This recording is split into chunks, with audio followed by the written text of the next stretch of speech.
Hello, it's 4:30 p.m. in Accra, Ghana, 7:30 p.m. in Lagos, Nigeria, 12:30 p.m. in New York City. Wherever in the world you're joining us, welcome to another episode of 90 Minutes Africa. My name is Rudolph Okonkwo. My co-host, Chido Onoma, is on assignment.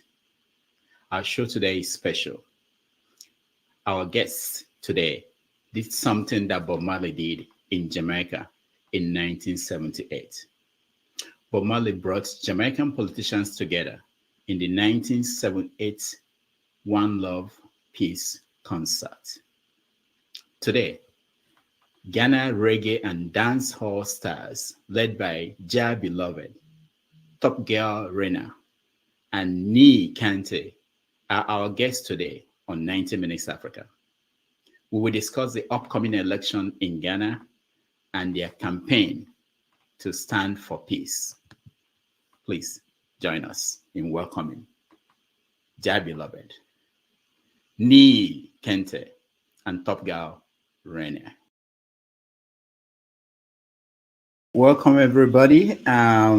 We have, these are reggae stars.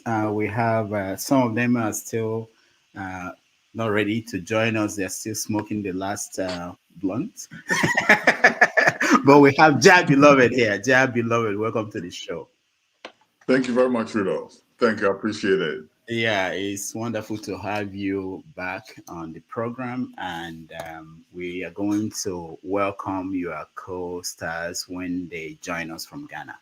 But Sure. let's begin the conversation. Most Nigerians who are watching this may not even know there's an election coming up in Ghana in December, which is quite interesting. You have a sitting vice president running against a former president. Does that have anything to do with America? Are we going to see a foreshadow of what's going on here? A sitting. I hope not. I hope not. Because that's interesting when I figured out that you have that sitting vice president running against former president. So for Nigerians and other West Africans, I saw the terms being used to describe the election in Ghana. Terms like state capture, which we thought we invented.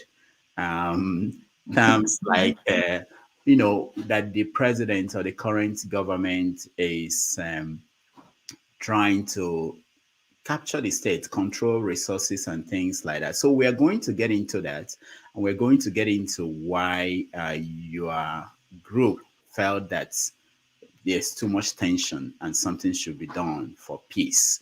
So let me start. For those who do not know, you live in America, but you are a reggae musician, dancehall. Is it dancehall or reggae? I'm all style. I'm a bit of both reggae and dancehall. Reggae and dancehall. Okay.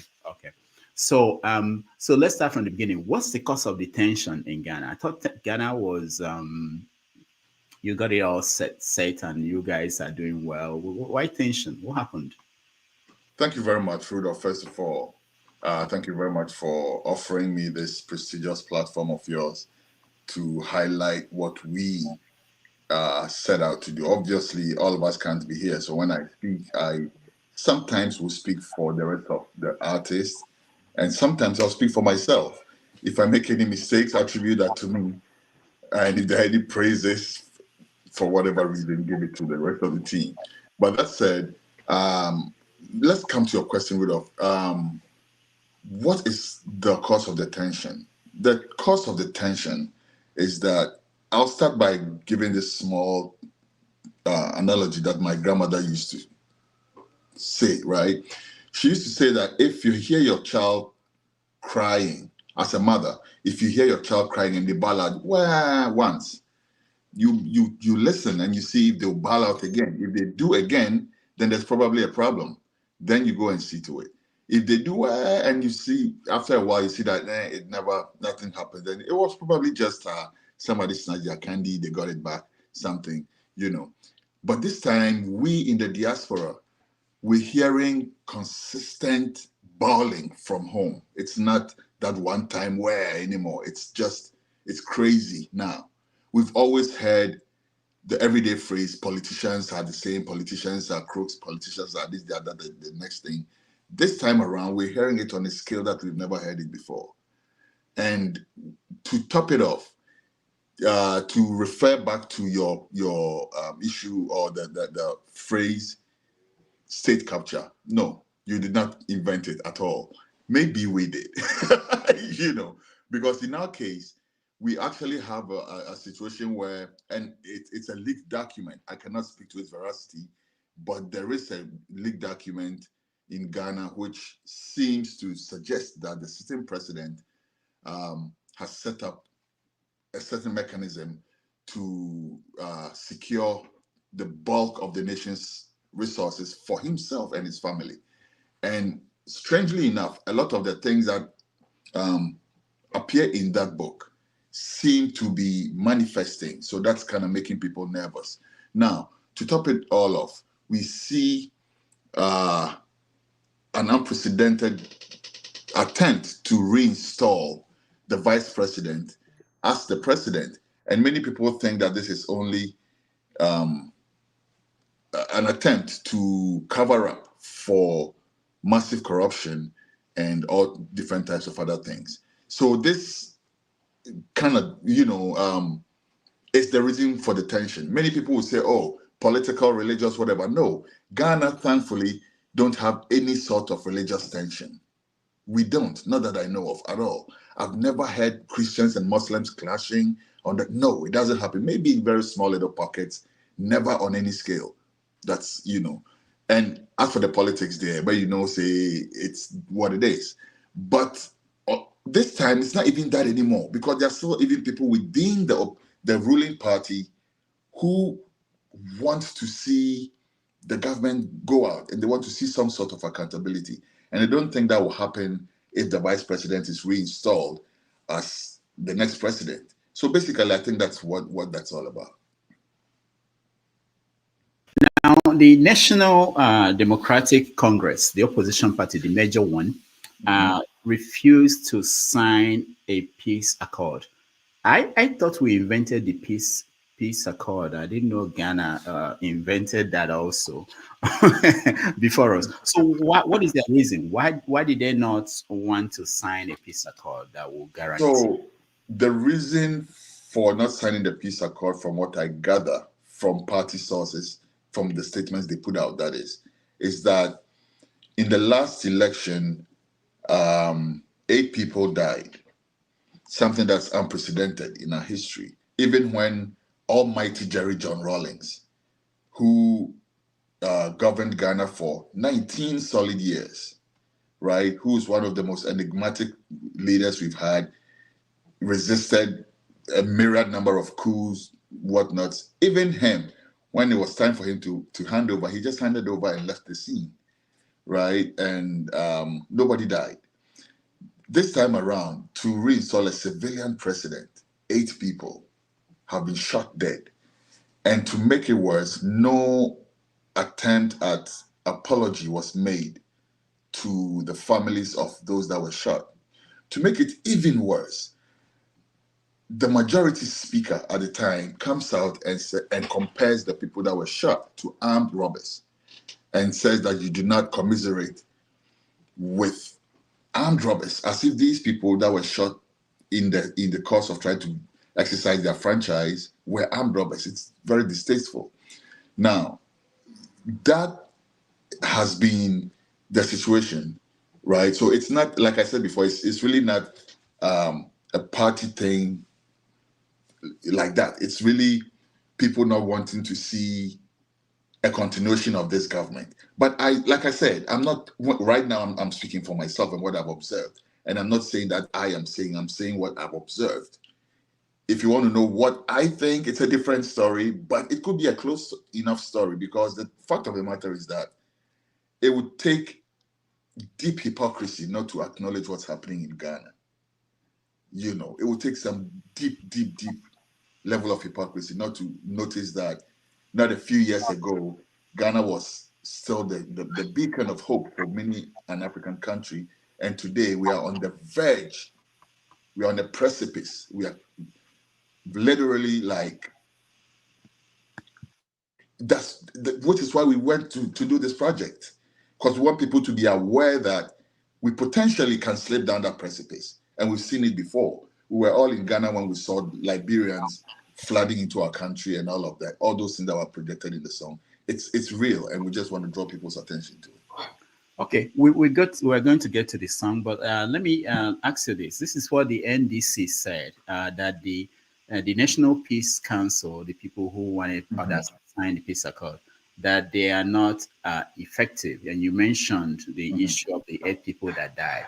For most Nigerians who are listening to this, and they'll be wondering, 8 people only, and it's a crisis. But I'm not saying that every life is important, but to say the extent of how Ghana is different from Nigeria, that the NDC said also that we need peace in the country, but there cannot be peace without justice. Basically, that was their standpoint. That first of all, there has been no apology from the president for the people that died during the election. Secondly, they also claimed that in the last election, the Electoral Commission announced results 4 times, something that is just ludicrous. Like any election that I know of, even our class prefect elections, if you announce results twice, people will be like, nah, let's do this again. Right? So the very least that should have happened, in my opinion, in the 2020 elections, should have been a runoff at the very least. But somehow it was called for the sitting president. 4 solid electoral areas did not vote, were disenfranchised, completely disenfranchised, did not vote, still continue to pay taxes, still obey the laws and rules and whatever of Ghana, So all this not being addressed, and now the Peace Council coming and saying, oh, let's go sign a peace accord. It doesn't sit right for even me. I would be like, no, let's address those issues. At the very least, let's have the president address the issue of those 8 people that died. What would an apology do? It will not take away from him, Mr. President. Let's have that done at least, and then we can consider a peace, But now you say, let's go sign a peace accord, and 8 people have died. What shows 16 people are not going to die this time around? So I think that's what they are saying, and I kind of can line up with that. All right. Ni Lante has joined us, so let's welcome him to the show. Fantastic. Hello, Ni. How are you? Ni, you're muted. Yeah. Pardon? Yeah. Now you're good. Now you were muted before. Now you're good. Okay. How are you? Welcome to the show. Thank you so much. Thank you. Yeah, we're happy to have you. You joining us from Ghana. Where in Ghana, please? I'm in Accra right now. All right. So we're happy to have you. We're discussing the upcoming elections in Ghana, and we wanted to know your take on how things are. Why is there tension in Ghana? Well, I mean, I think it's expected. The current government has been in place for about 8 years. The opposition think it's time that they also come and contribute theirs to the national development. I mean, it's unfortunate that in politics we all claim that we want the best for the nation. We all want to use this different routes. We all want to use to arrive at the same destination. That's what's best for the nation. And yet, sometimes things take a violent turn, etc. It shouldn't be like that. But yeah, after 8 years of the NPP, the other parties who want to really come in, and it's like the last election was very close, and there was a lot of, well, there was violence. I mean, people were shot and things like that. Some were killed in relation to the election. So with that in mind, I'd say there's some mistrust, a little bit of mistrust also, amongst the political parties, and even for the Electoral Commission. I mean, it's better we say it than we don't say it and get to that point and then we have problems. So it's better we say it.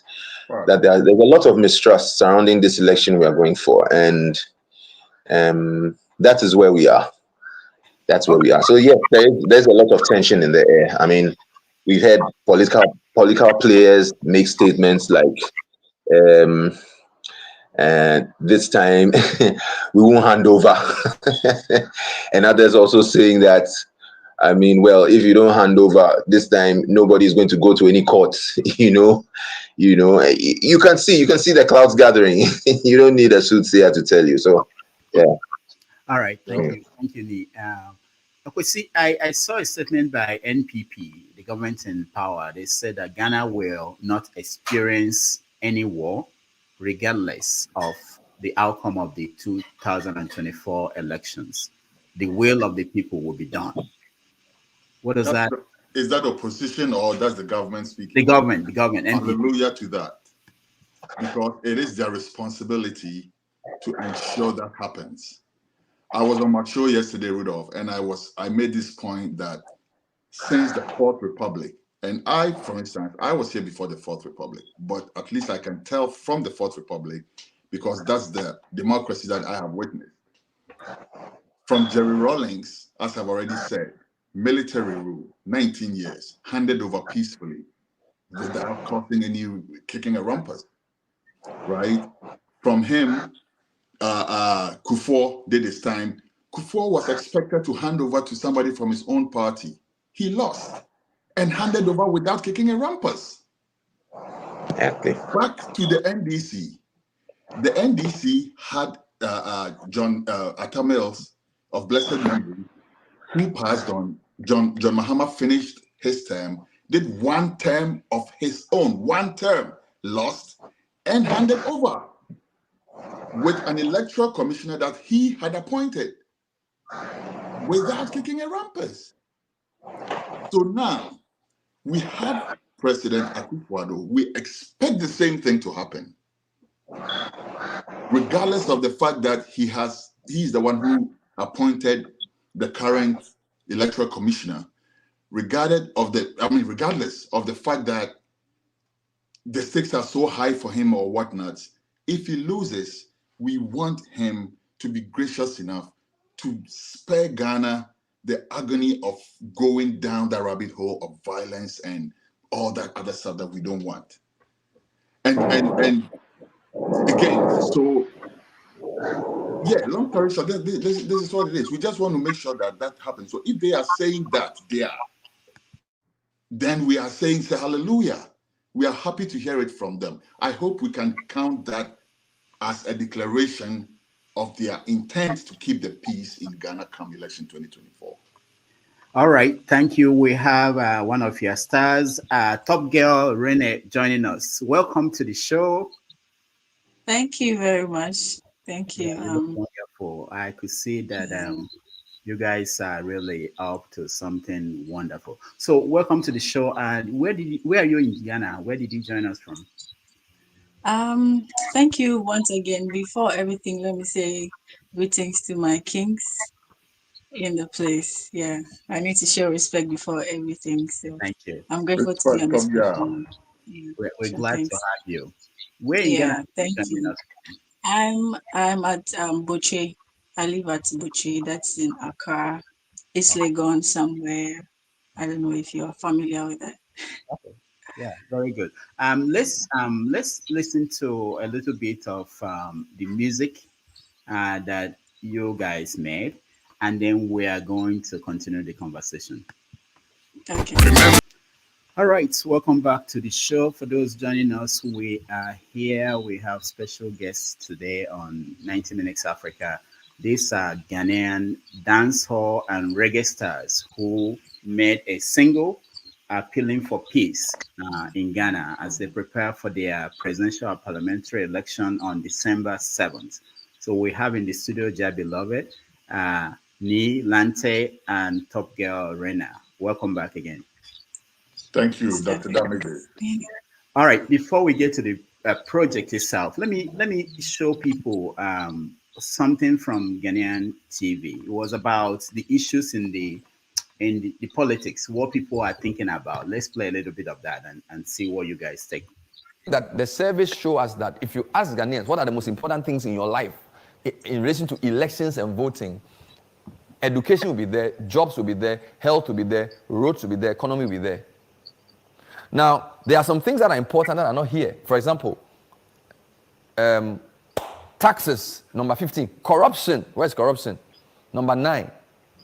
Sports, number 19. It doesn't mean they are not important. It just says that they are not necessarily election drivers. All right? I mean, in the past 3 weeks, we've been discussing Galamsey. Galamsey wasn't even a list added. So they probably didn't even mention the environment. Okay? But it's very interesting to note that these are the 5 things, the top 5. Education, close to 18%. Jobs or employment, 15.7. Health, 12.5. Roads, 10. Economy, 7. Now, the reason I focus on the 5 is that when we picked Musa Dankwa's work for this is October and November. October. Don't look at don't look at the percentage. Just look at the 5: economy, job, education, road. All right. I was thinking if you do this in Nigeria, what will top the list will be security, corruption, not education, not. so now, but you guys are worried about something to do with security, democracy, sustaining democracy, and maybe peace. Is that where is that on the ranking of what's important to Ghanaians? Is this fear really? I want to hear from you, Top Girl, before I come to Lance again. Do you have a sense of the tension within the society that there could be breakdown of law and order? Yeah, basically, I think that a lot of things need to, come to play when it comes to putting Ghana somewhere, because it looks a certain way, and we can't even talk about just one thing. But I think people have different things they are fighting for that they would love to be on the chart, if that is it. Yeah, myself, I would also like to talk about education, because I think it's the roots of everything, and the schools are breeding leaders, and if things are not put in place, the same style of leadership will be introduced to the people in schools or the students, and it won't change anything. So I think, for me, I think we need to go down to the roots of education, which is major, because in the schools, things that are taught are not things that really are supposed to be taught to kids. So for me, I would choose education as well, but I think that people have different things that they will prioritize over yeah. But definitely Ghana has a lot to fix. So Okay. yeah. Thank you. Nee, I understand that you're a medical doctor. I took JAMB exam to be a doctor. I failed. I couldn't make it. And you are a dancehall and reggae musician. I tried to be a musician. I failed. I couldn't make it. So you're living my dream life. Everything I wanted to do, I couldn't. You are living that dream life. So tell me how you got involved in this project. Can you hear me, please? Yeah, we can hear you. Go ahead. Yeah. Okay, so I'll get to that. Let me just talk just 5 seconds on an issue. I mean, from the chart, I just hope that the charts that were presented were properly, I mean, charts which were arrived at well, I don't want to doubt the source of the research and things, but when it's getting to election time, you have all sorts of polls and all sorts of charts with all sorts of interests coming out. But I'm not surprised, because I know that in human life, people put a lot of priority on things like healthcare, education, the right to housing, public transportation and public services, etc. We who consider ourselves as progressives really think these are the things that governments should concentrate on. So I'm not surprised that Ghanaians are putting these as some of the top things, some of the top priority things that they'd like to have addressed. Now, moving to the project itself. Rasquesi has been a pillar behind me. I've not really been meeting him that often, but I remember way back. I had my drummer was called Alwin Akofikaku, and he's now in the UK. He's left me to hustle here in Ghana, but he introduced me first. He introduced me first to Rasquesi, and he said, there's this journalist, man. He's good, man. Try reach out to him." And I was dragging my feet, and then I went and played a show at Eburi. Yeah, I think Kwau, one of the regions in Ghana, where I had a very nasty experience. I was on stage. I was singing about some ambulances issue, and all these security people came on stage. National security people actually, and they drove me off stage basically because I was singing a song about how Ghana had not concentrated on having ambulances in the health sector, and yet ministers were just buying cars and four-wheel drives and chilling and all that. One of the first people who reached out to me after the event was Rakwesi. And I remember he was like, "What happened? What happened?" I was like, I just didn't want to raise a brouhaha because at the end of it all, some officials had also sent me some WhatsApp and had told me they were sorry for what happened and things like that. So somehow I decided to let sleeping dogs lie. But since then, I mean, me and Rasquesi have had some good interactions. And then he invited me onto a project that he actually piloted. It was the Where the Money Day project, and I did a song on it. And I mean, the friendship grew. Then he invited me to the launch and I finally met him. So this was about 2 years ago. And since then, we've been having a talk in and out. And then last 2 weeks or last 3 weeks or so, just before the song was, he sent me a message and said, "Look, I have this beat and I want to this rhythm and I want you to feature on it." And I said, "Charlie, I'm all in. I owe you so much, And then I heard the beat. I liked the direction of the thing, and I jumped on, and I'm glad I did. So that's it. Oh wow!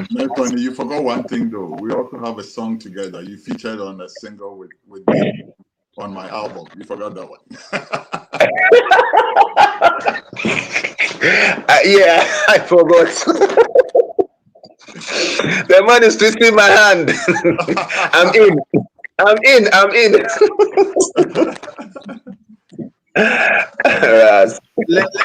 Before we hear from Renee on how she got in, let's watch a little bit of production, her own music.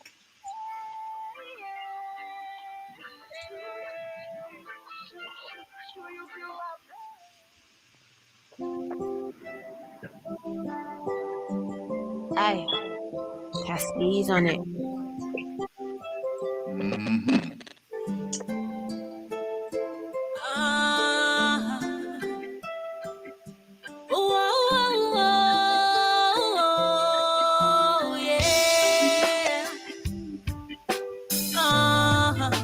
United States of Africa.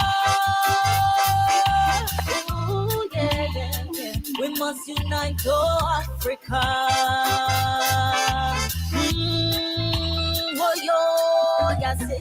I don't know why we killing each other. Them take advantage cause Africa's not in order. Yeah, these days you see the bread or butter. We're selling our big things for little paper. Can't go to the riverside no more. Destroying the land that we live on. We're putting our lives into danger. Are you thinking about generation? Do you feel my pain?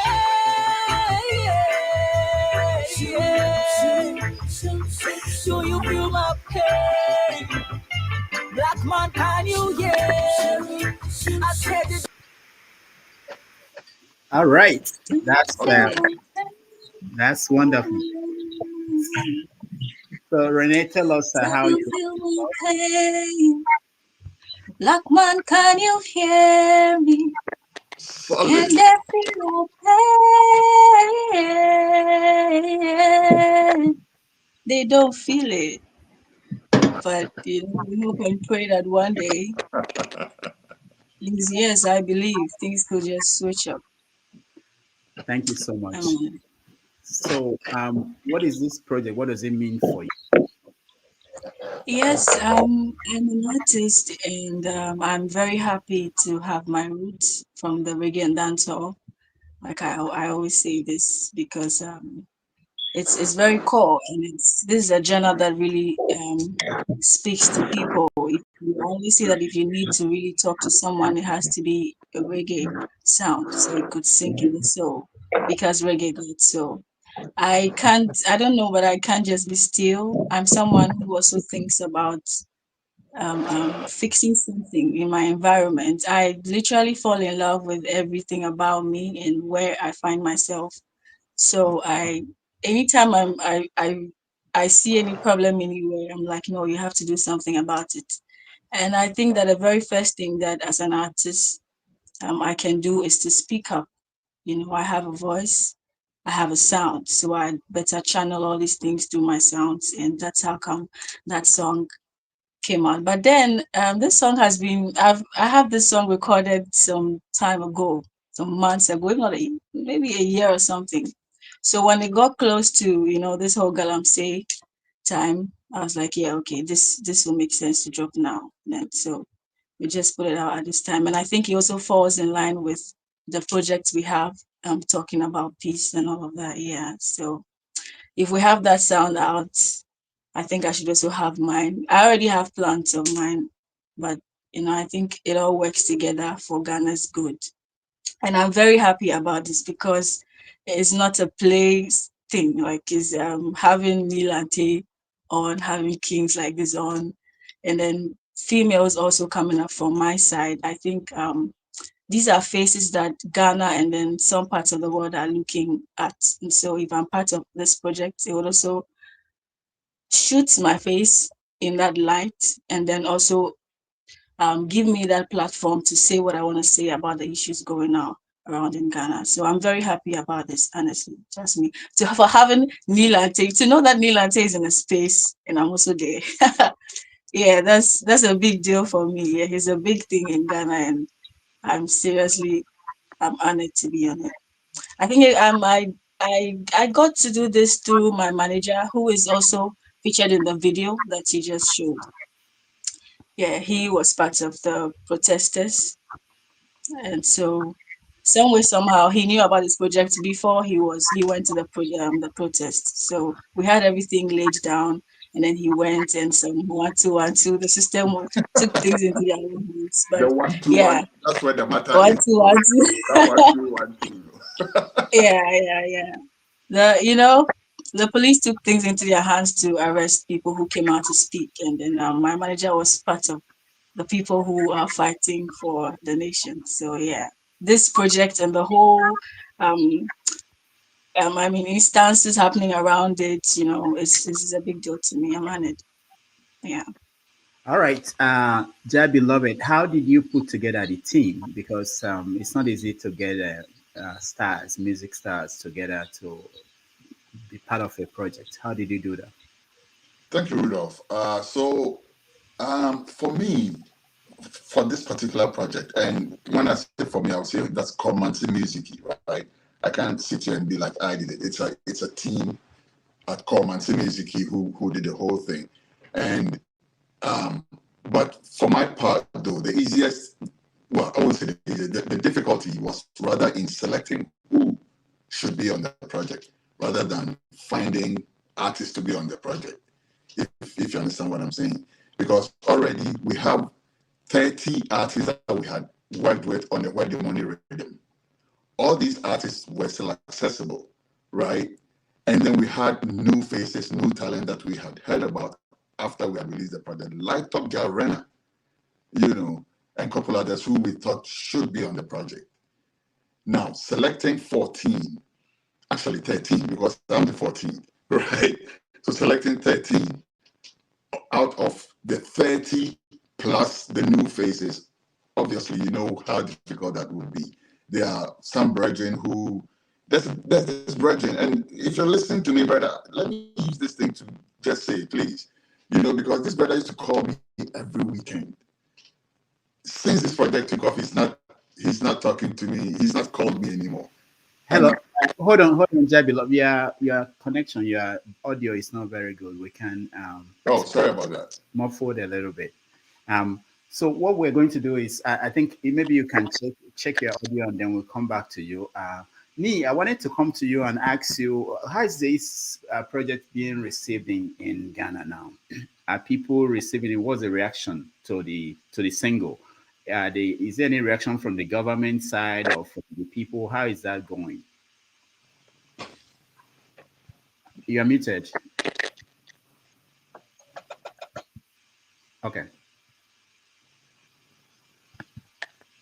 You are muted. Your mic is muted. No, I muted him now. I've unmuted it. Okay. Is it okay? Is it okay? Yeah. Yeah, we can hear you. That's really, I've not heard any reaction from government yet. I think it's early days yet. We put the song out not too long ago. We are now promoting it. But those, really speaking, for those who I've interacted with, who have watched the video and have heard the song, most of them think that the song has a lot of relevance in this time. And people generally enjoy the song. They enjoy the song. They forget even that they are listening to a peace song. they enjoy the song because they have this amazing galaxy of reggae singers, everybody with his own style, and it's a long time since Ghanaians had that much of entertainment or music from reggae stars, all of them on one project like this. So for those who I have interacted with, people around who have given me some feedback, they really like the whole project as an art piece. The thing is how now to make it, ring a bell or touch some nerves where it should touch, because this thing is not a joke thing. Ghanaians we think we are peaceful people. Nobody there will be peaceful. You understand? It depends on the set of challenges and the environment you put the person in. You'd be surprised to find out. Look, I hear Liberia was a very, very, very, very peaceful place. I hear Sierra Leone was the pearl of Africa and all that.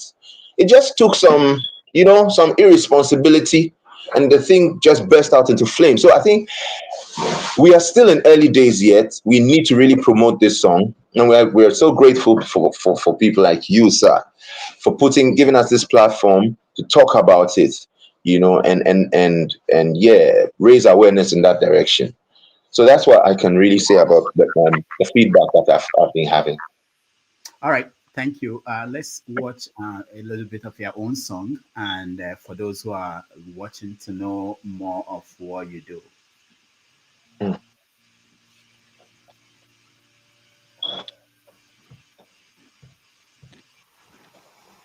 I love you.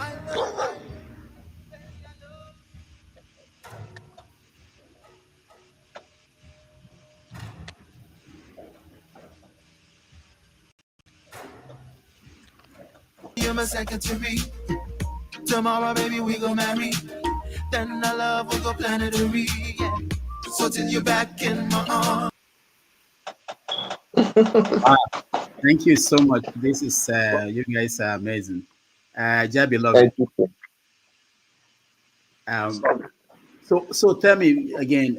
You were talking because the audio wasn't very good when you were speaking again. How you brought the musicians together, and how you are outside the country, and what is the response from people who live outside the country who communicate with you?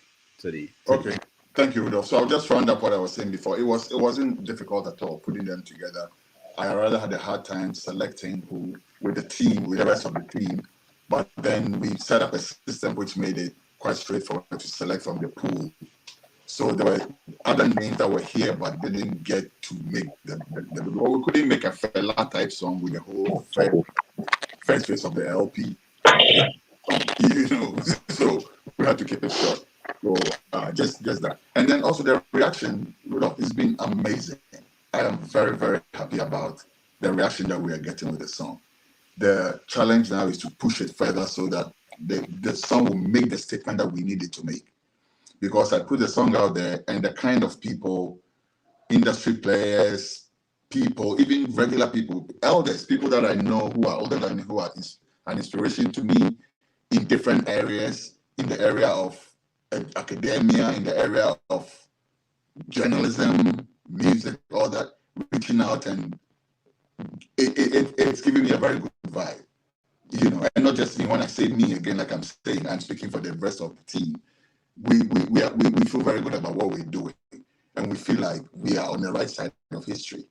And going forward, not just this election, but every other election going forward, this song will be played. It will become an anthem for sustaining the peace that we've enjoyed. Ghana, for a very long time, was known as an oasis of peace, the gateway to Africa, all these things we used to brandish ourselves with. Now is the time to show that. And I feel like we are helping to do that. I feel very good about the feedback. Okay. Is there any plan to have perform this song in Ghana by the group? That was the original plan on Rudolph. Unfortunately, right now as it is, no, if it happens, it may have to happen without people like me.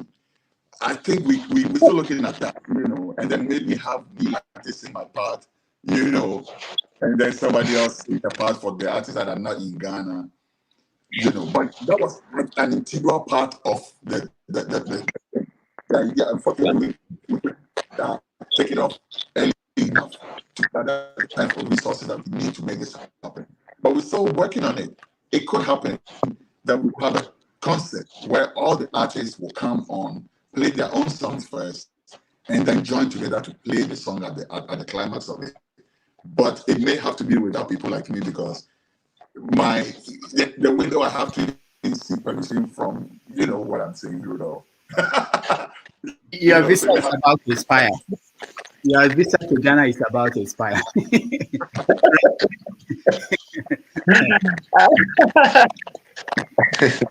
Yeah, Renee, are you planning to? Are you performing anywhere in Ghana anytime soon? Will you want to sing that song as part of that?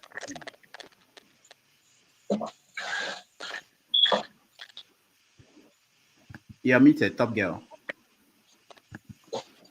Okay.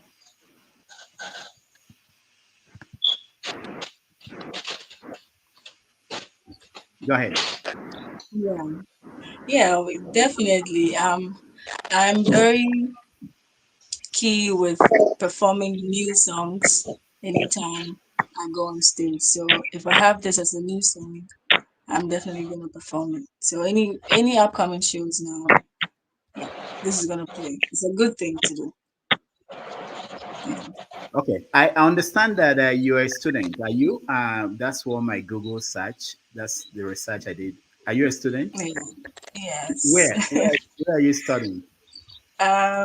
In an Islamic university. Okay. And what are you studying? Communication. Communication. Okay. Yeah. Very good. Now, let me ask anybody. Anybody can pick on this. I grew up. I knew about the 80s when reggae musicians were singing about South African situation, free Mandela, and then of course Afrobeat and the new hip hop came up, and it appeared as if it overshadowed reggae and dancehall. Is there a revival going on? Have the reggae musicians like you guys found a new team? How is that going? Because I don't know. That's why I'm asking. Anybody can take on it. Me. Can I go? Can you hear me? Sorry, can you hear me? Yeah, yes, we can hear you. Okay. So yes, I mean reggae music. We all got influenced by reggae music as it came down from Jamaica, right? But we, as as we listen to reggae and we practice reggae, we realize there are a lot of African influences as well in reggae music. Then, like you're saying, Afrobeats has risen up. I mean, really strongly. But you know something funny that I personally have observed. Sometimes I can't even draw the line between the current dancehall and Afrobeats. So if I take an artist like Timaya, right? Um, um, as we dey do them, we dey paint them. You can still hear the dancehall in it. You can still hear the dancehall. So for me, it sounds like we're now getting to a point where all music is being amalgamated. But you still have your genes. You know what I mean? And yeah, it's still there. So I'm not surprised that it's just like fashion. Sometimes you have a long trousers, then it becomes shorter, then it becomes longer, then it becomes shorter. It's the same thing that goes around each time. But so I'm not surprised at all. I think that with the amalgamation, very soon we may even get to a point where we maybe have genreless music. But for now, Afro and reggae for me are so close. They are getting so very close. I mean, look at an artist like Pato Rankin. Look at myself. I'm delving heavily into Afrobeats, mixing concepts, reggae and Afrobeat concept. So it's not. I don't think it's anything strange. Reggae is still there. It's reggae is really hard and hot there in the hearts of the older generations, especially from the 30s upwards.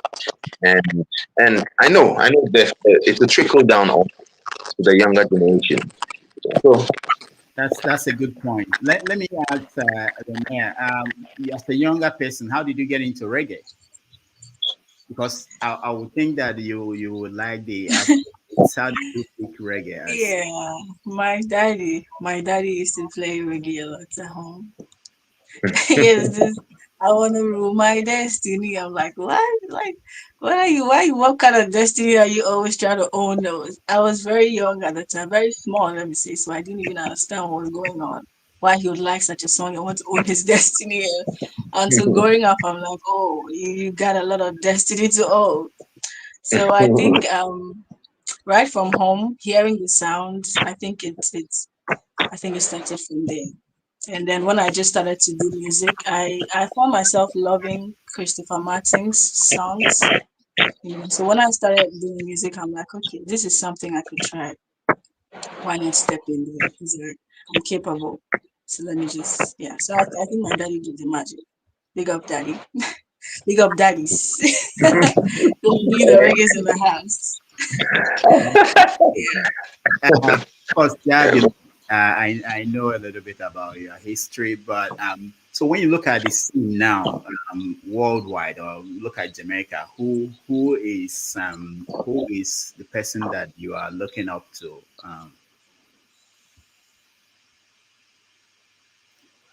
Jahbeloved. Yeah. Oh, okay, go ahead, top girl, go ahead. Okay. Go ahead. I'm sorry, I didn't get that. No, I'm saying, looking at the scene, maybe let's say Yeah. for Jamaica, who do you look up to? Who do you think is performing at the level you want to get to?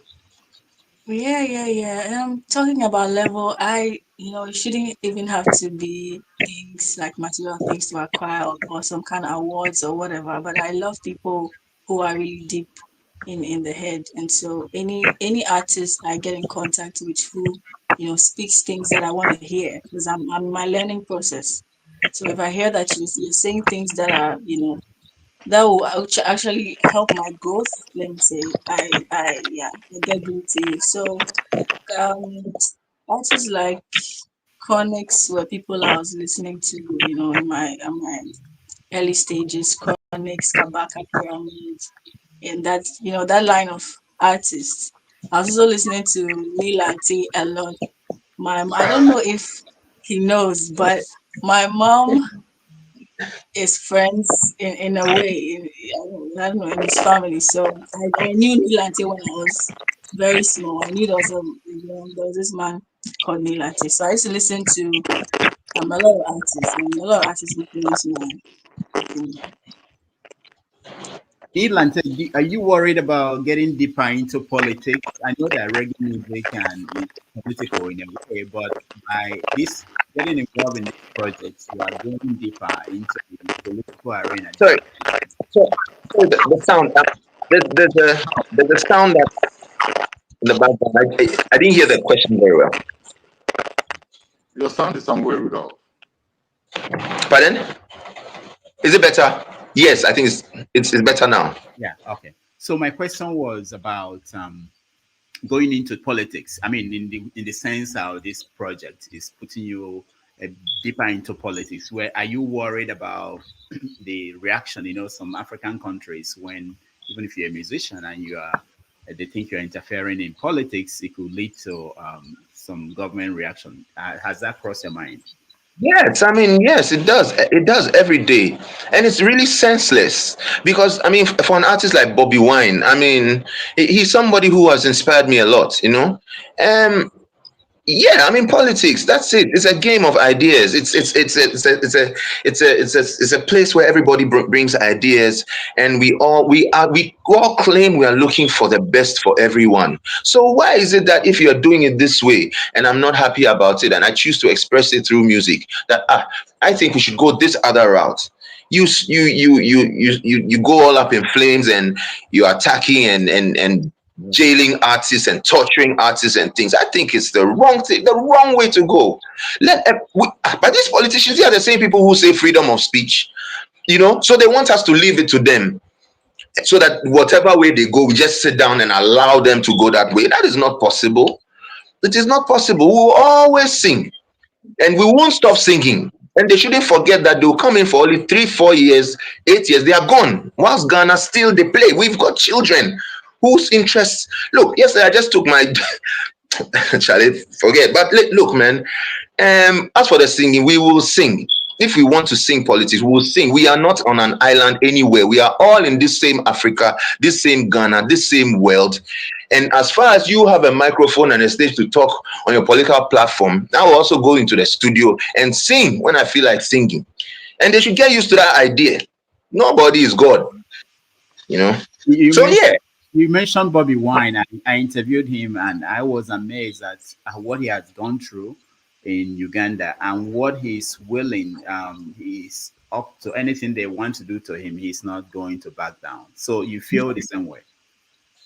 That guy is one guy I really want to meet. I wonder what he's made of. Look, I watched a documentary on him. Charlie, I don't think that's 90% of politicians have gone through the persecution that guy has gone through. It is crazy. Crazy. Torture. Crazy. You see the pictures, you see videos. I mean, Charlie. So for me, Charlie, Bobby Wine, big up yourself every time. You're an inspiration to African youth. I'm not saying you should go and die, because because we need your ideas, but you are a big inspiration to African youth. And yes, I'll step into politics at a time. One time I will. I know I will. All right. Thank you. Let's try Jahbeloved if his connection is still good. Jahbeloved, unmute yourself. Let's hear from you. Yes, sir. Okay. All right. So about you and looking forward, especially in this line of work, which is music and the implications and moving towards political angle of it. Are you ready for to be arrested and to be tortured? And I'm not wishing that on you, but that's what I hear from musicians who go into political arena and they are ready. Are you? No, Rudolph, I am ready to arrest and gunshot them. Let's switch it around. Because the other one that has been wrong, I have not done nothing wrong to be arrested. And it's about time to set that narrative straight, because it appears as if you remember our friend, what's his name? David Hundain. You remember David Hundain made and I was interviewing him the other day, and he says, let nobody make a mistake that I'm some type of martyr that's ready to die. If I die, what happens? Then the cause, what happens to the work? The work has to be done, right? And like I was saying, if anybody has to be arrested and tortured and all of that, it should be the other way around. But we're interested in a just and fair society for everybody. And for the record, I'm ready to be very ultra political about any and everything. Because gone are the days when Rastas were like, oh, fireborn politician and all them things. And then we sit down and a politician makes laws to come and govern you. And we go to school and we have, just the other day, we have a bi-weekly lecture from the Rastafari Council of Ghana, and I'm seeing the quality of speakers. We have professors, we have educationists, all of these people. All you people are Rastas, and you're sitting down and say fire burn politics, and some idiot, like some people that I can mention, but I don't want to right now because we are promoting a song. Yeah. You know, but they will go and sit in parliament, or they will go on some political platforms and set the narrative that governs your life. Yeah. That's not right. So we now are ready to be very political about things and state exactly what we want from governments. And if we don't, we will use everything at our disposal, in peaceful means like this music, or the other means like the protest and every other means, whatever is necessary to get these politicians to do what is right. They should do what is right. Because you know what? And sometimes I hear, oh, for the future generations. No, sir, I'm here too. I'm not done yet. So I want things that right now. I'm not ready to be arrested and tortured, nothing, Rudolph. Thank you. All right, we're going to get our audience to join us in this conversation. So if you're interested in joining us, please, when you log on, turn on your camera. And we will take a little break. And when we come back, I want to hear from you guys. The issue between Ghana and Nigeria is always at play, both in the music industry and politically. And even the idea that we are learning today that most of the things we thought we invented actually started in Ghana. So we will take a look.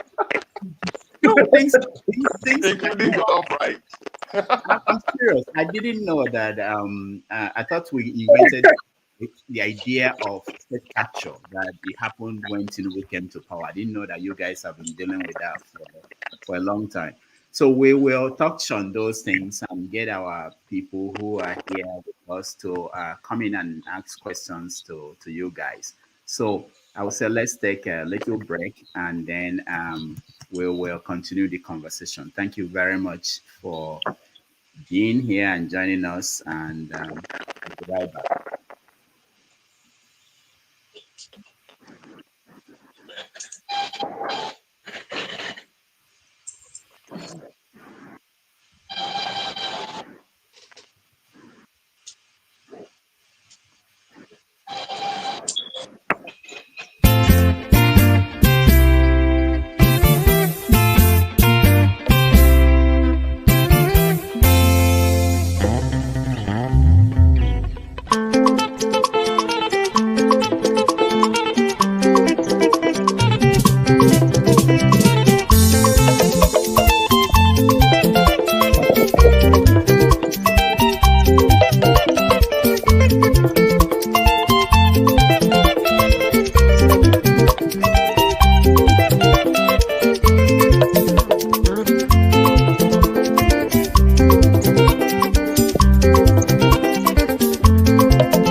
Right. Welcome back.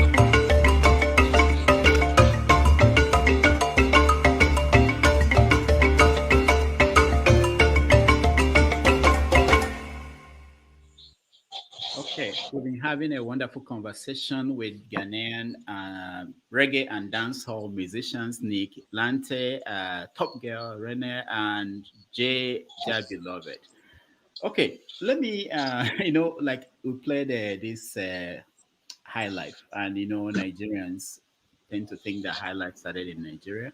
Um, they don't know that it's one of those things that they got from Ghana. Like many things, I tend to think about this issue between Nigeria and Ghana, jollof rice and everything. As people who operate in a very competitive industry, how do you survive within that environment? I'll start with you, Nilante. How do you navigate that the Nigeria Ghana lines of conflict and relationships? Okay, so first of all, I'm Ghanaian, I'm African, first of all.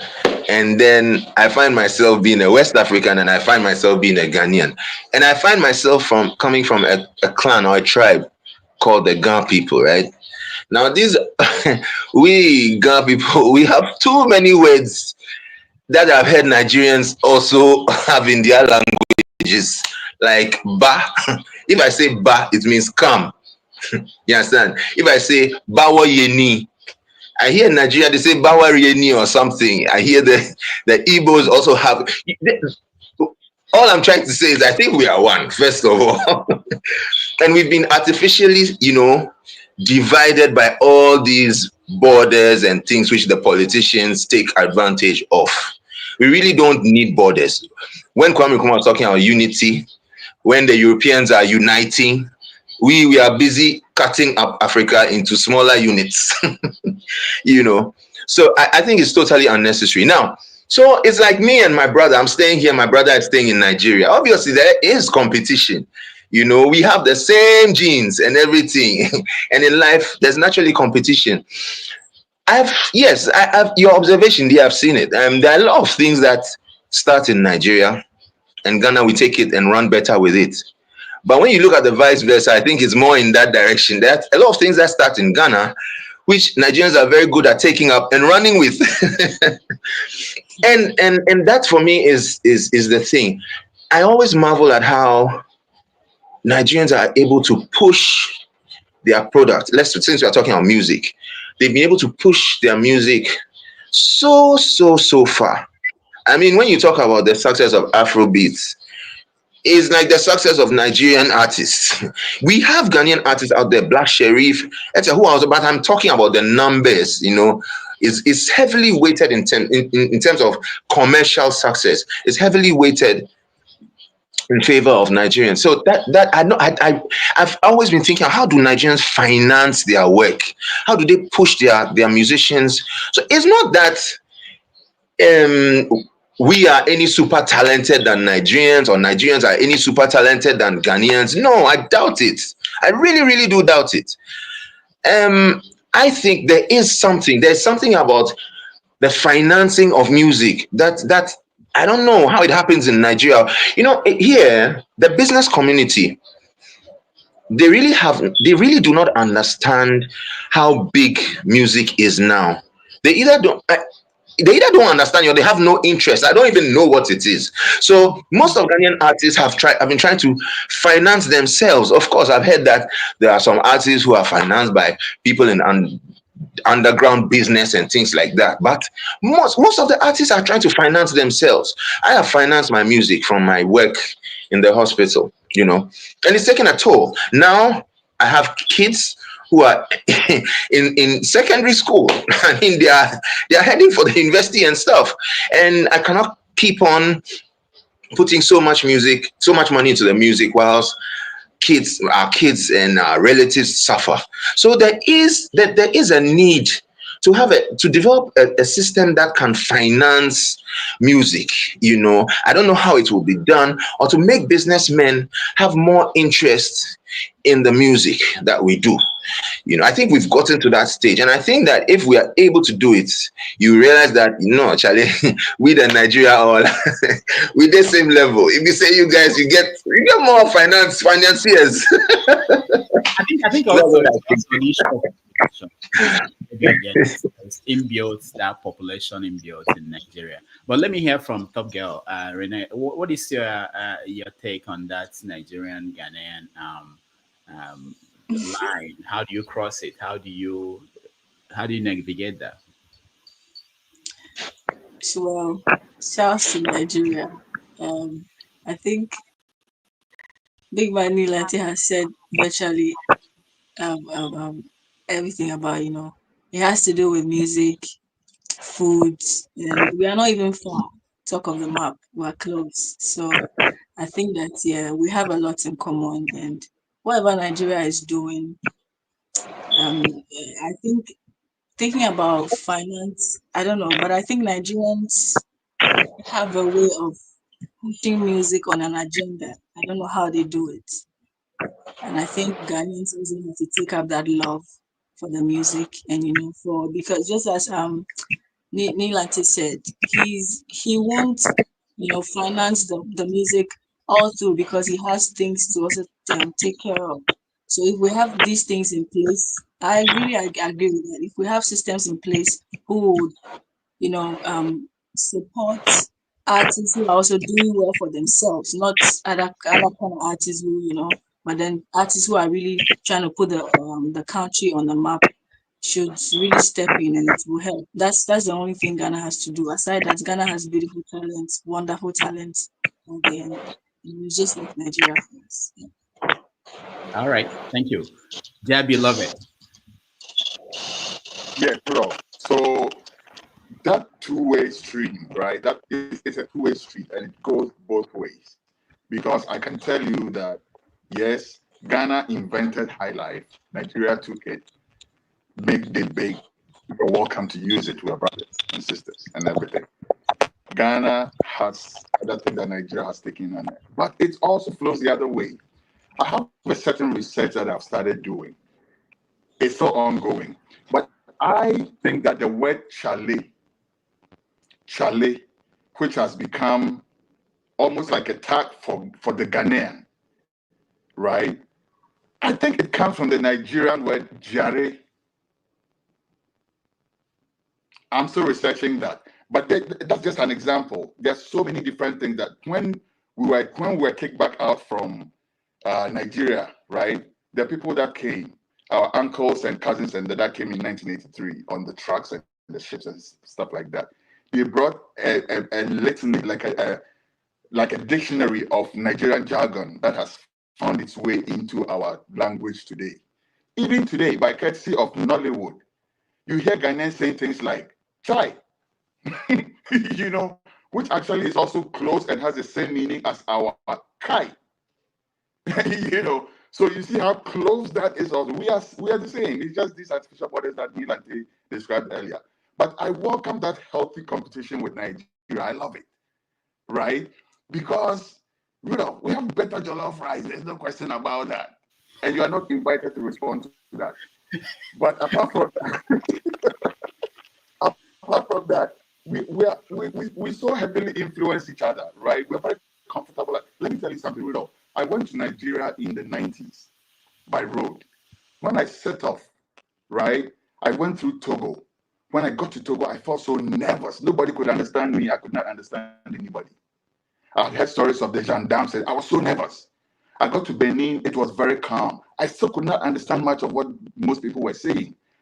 When I got to Nigeria, came off the bus, the first kid that I saw said, I did look for this. He said, go over there, cross the road. You see that thing over there? You can communicate with, you know what I'm saying? Our culture is the same. The food is similar. I went to Booker in New York, in Brooklyn to go eat. The TZ is the same as the Ghana TZ.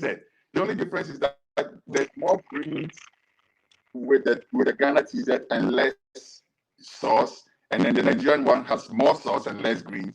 It's the same thing, you know. But as I'm saying, I welcome that competition. I love it, you know. And also, by the way, Black Stars will beat Golden Eagles any day.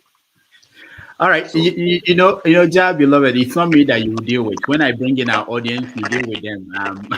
I'm not going to fight you, but one last question from me. When we talk about political situation in Nigeria, we always make reference to Ghana. A lot of people still believe that what fixed Ghana was what Jerry Rawlings did in Ghana. It comes up a lot in Nigerian conversations. And I want to hear from three of you. Is there any, because I saw there were kind of regrets from him before he died. Is there any, do you guys feel that that was the key point when Ghana changed to become more progressive? Neil, I'll start with you.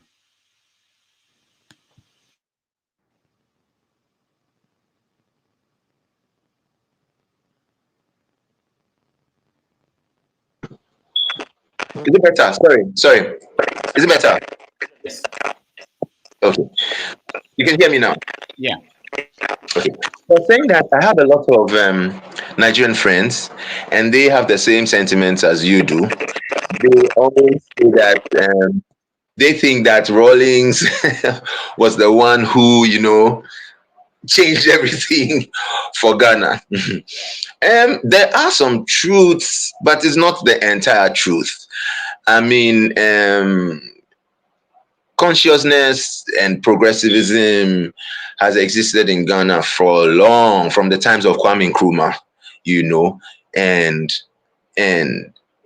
it's always been a competition between the elite, of course, like the people, the owners of capital, versus the working class. It's the same situation that you face in Nigeria. It so happened that for a long time, the elite, both in the army, the police, politicians, etc., were taking the country in a certain direction. And circumstances created Rawlings. You see, it's the circumstances that created him. Those same circumstances are coming up in both our countries today. And this is a warning to the politicians that the more you create a gap between the rich and the poor, the more likely it is that there will be more Rawlingses. They might not come in through the gun. They can sometimes come in through even through the regular ballot box. But you will feel the heat when they come. So I don't think that we should just pin everything on Rawlings like that Rawlings came to change. No. It is a set of circumstances which, when you put people through, eventually will produce a Rawlings. So maybe yours is coming too. And maybe ours is also coming too, because Charlottetown is not easy. People are really suffering.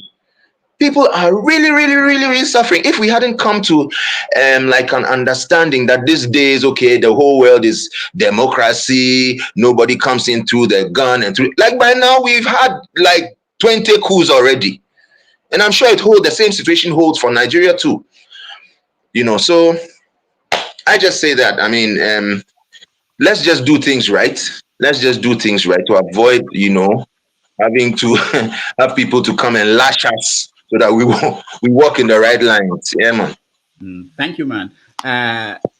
Rene, your generation, what do you think? When you look at the history of Ghana and where Ghana is going, where do you think?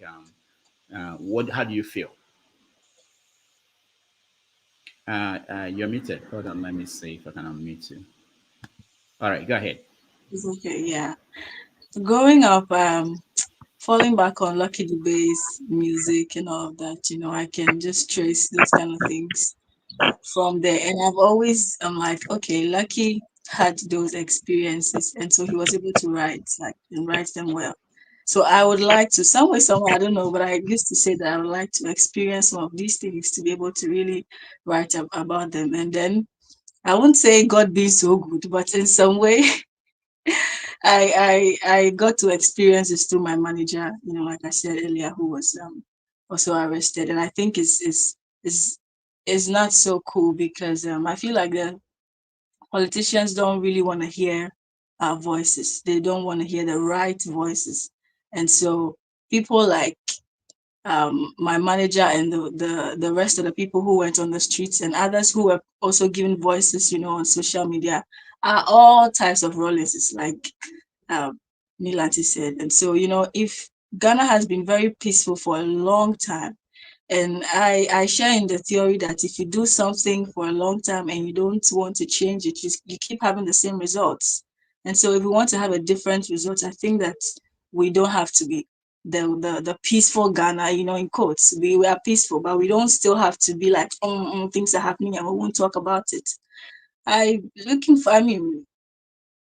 God is not going to come from anywhere. God is going to come from within us, to do everything. So in as much as we keep calling on God, praying every time, God is going to push you to do it. So if God is giving me a voice, has given me a voice and I'm not able to sing about it, has given someone strength and we are not coming out to, let them know that we feel pain about this. Like my video, the song you played, is very recent and it's talking about all these things and it's very painful. And that's just how Ghana is in pain.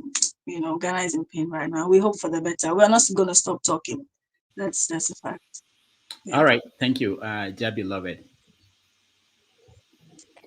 Okay, Rudolph. So the question was About Jerry and oh, Rollins. Jerry Rawlings. Yes, I will take off everything that both my co-guests have said, but I will also emphasize strongly that Jerry Rawlings was a major landmark in our political history. No question about that.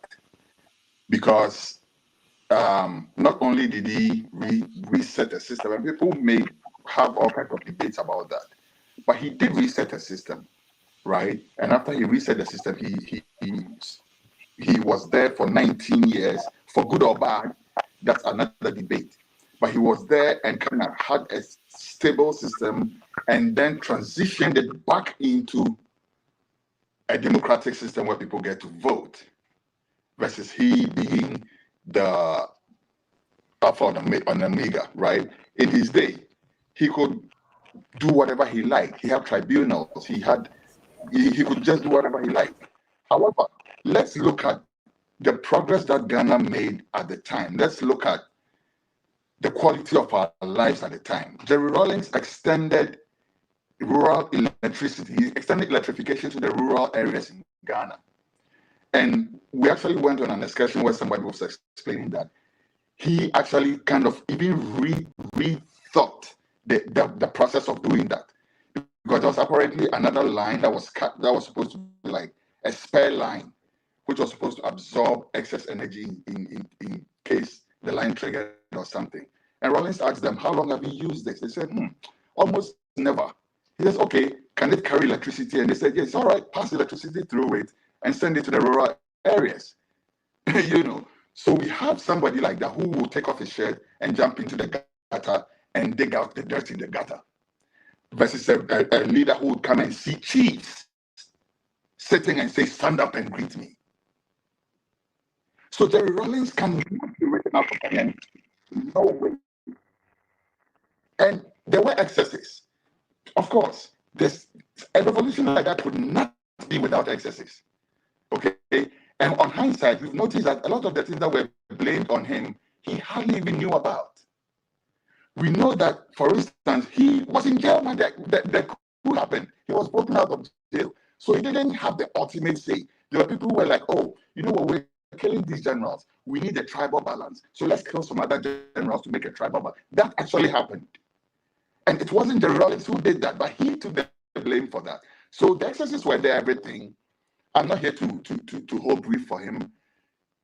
But what I'm saying is that Jerry Rawlings was a vital part of our history. It's a vital part, and I think a necessary part of our political history. Thank you, Jahbeloved. Let's invite our audience. Those I see a lot of people in the back end. Please, can you turn on your camera if you want to have a chance?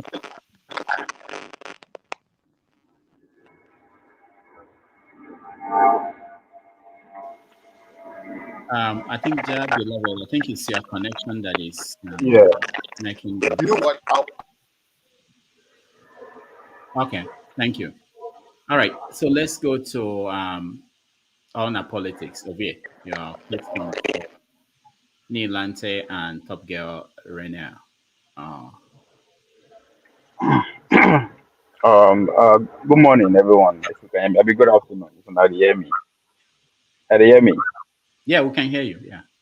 All right. Thank God, so my only talk was there. Let me take advantage of that.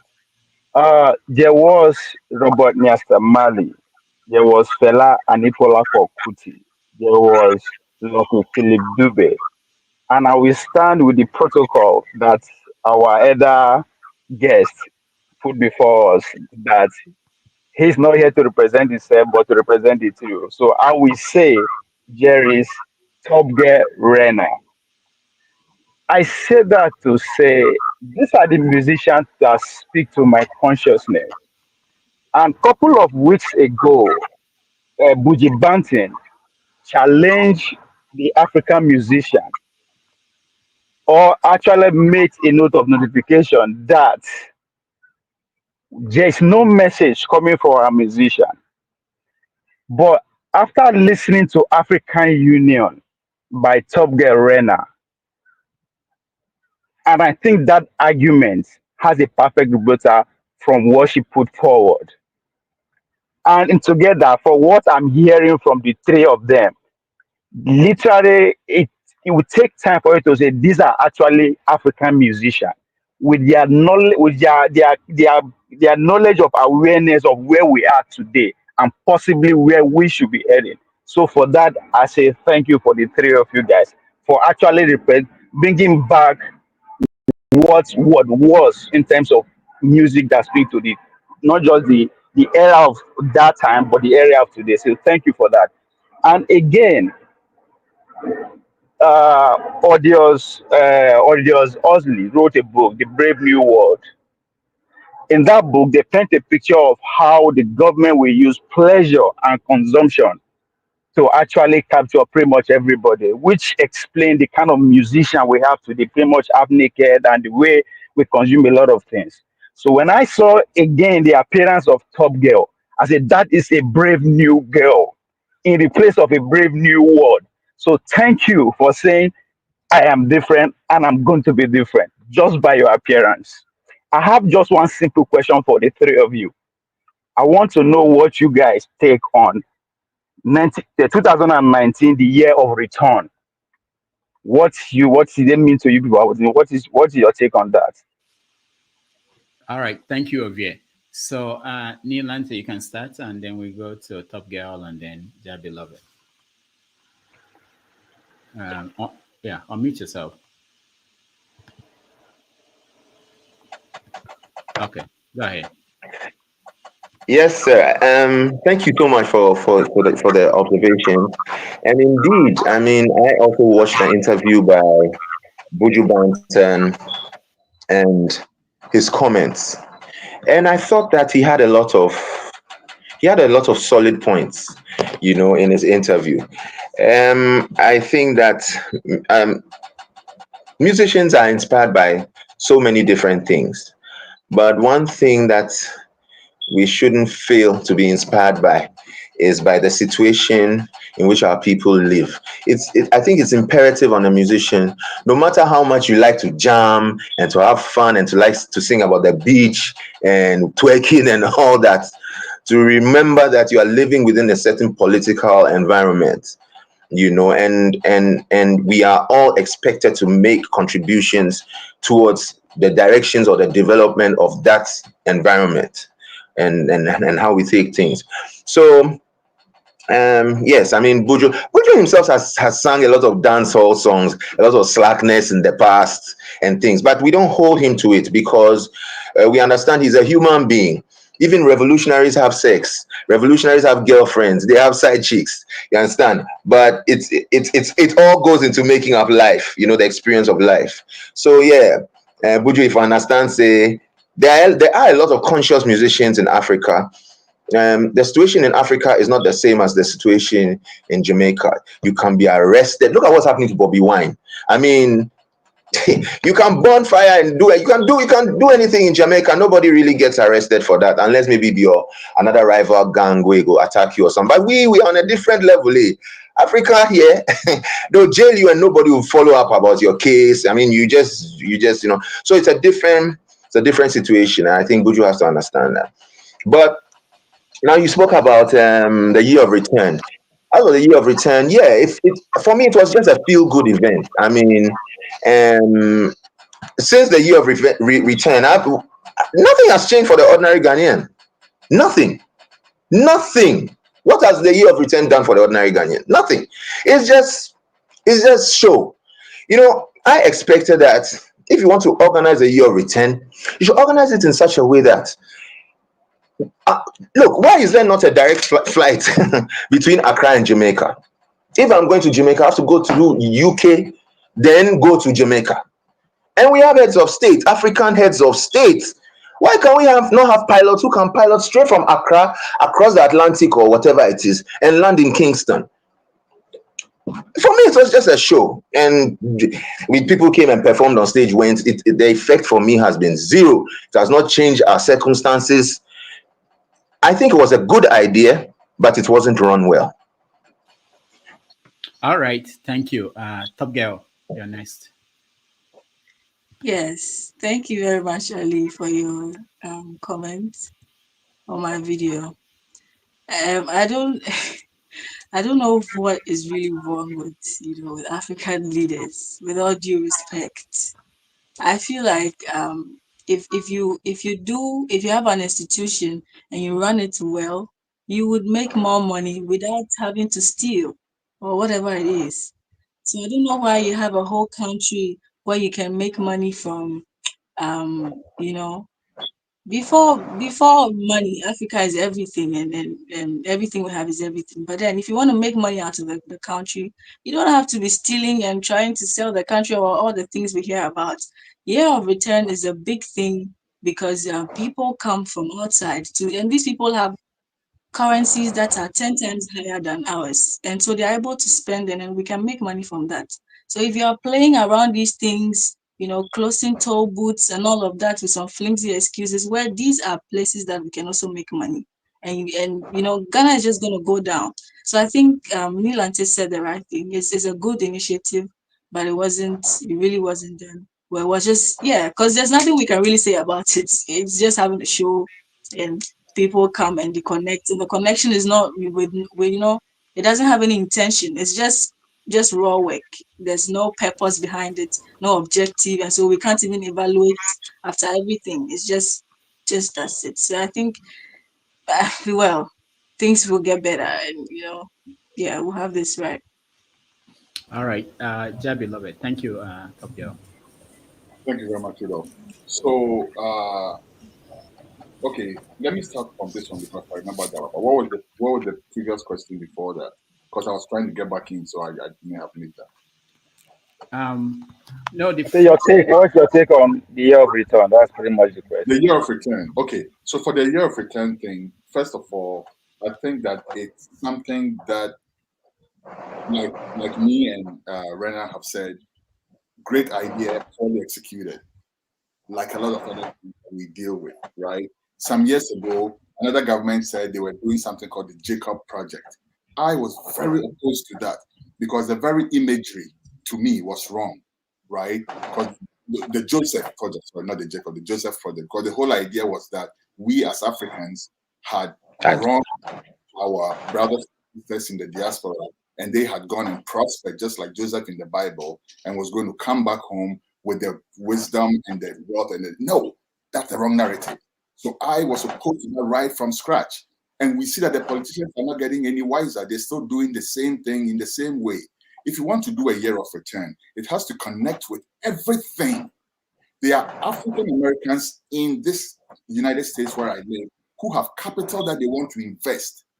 When it came out that Ghana was legalizing industrial cannabis, industrial marijuana, right? Come see the amount of people who showed up with money and ideas ready to invest. So we do have that. And these are people who, by the way, are Africans. So by nature, or by default, they have a right to repatriate to their homeland. Now, if they can repatriate with resources, that is great, just like Ronald said, right? And so we're not even just looking at the tourist money, we're looking at the investment money, right? So we're looking at if there's going to be a Joseph project or a year of return, what is the year of return supposed to achieve? Is it supposed to achieve a sense of elevation as a people? Do we feel more elevated after that? I don't think so.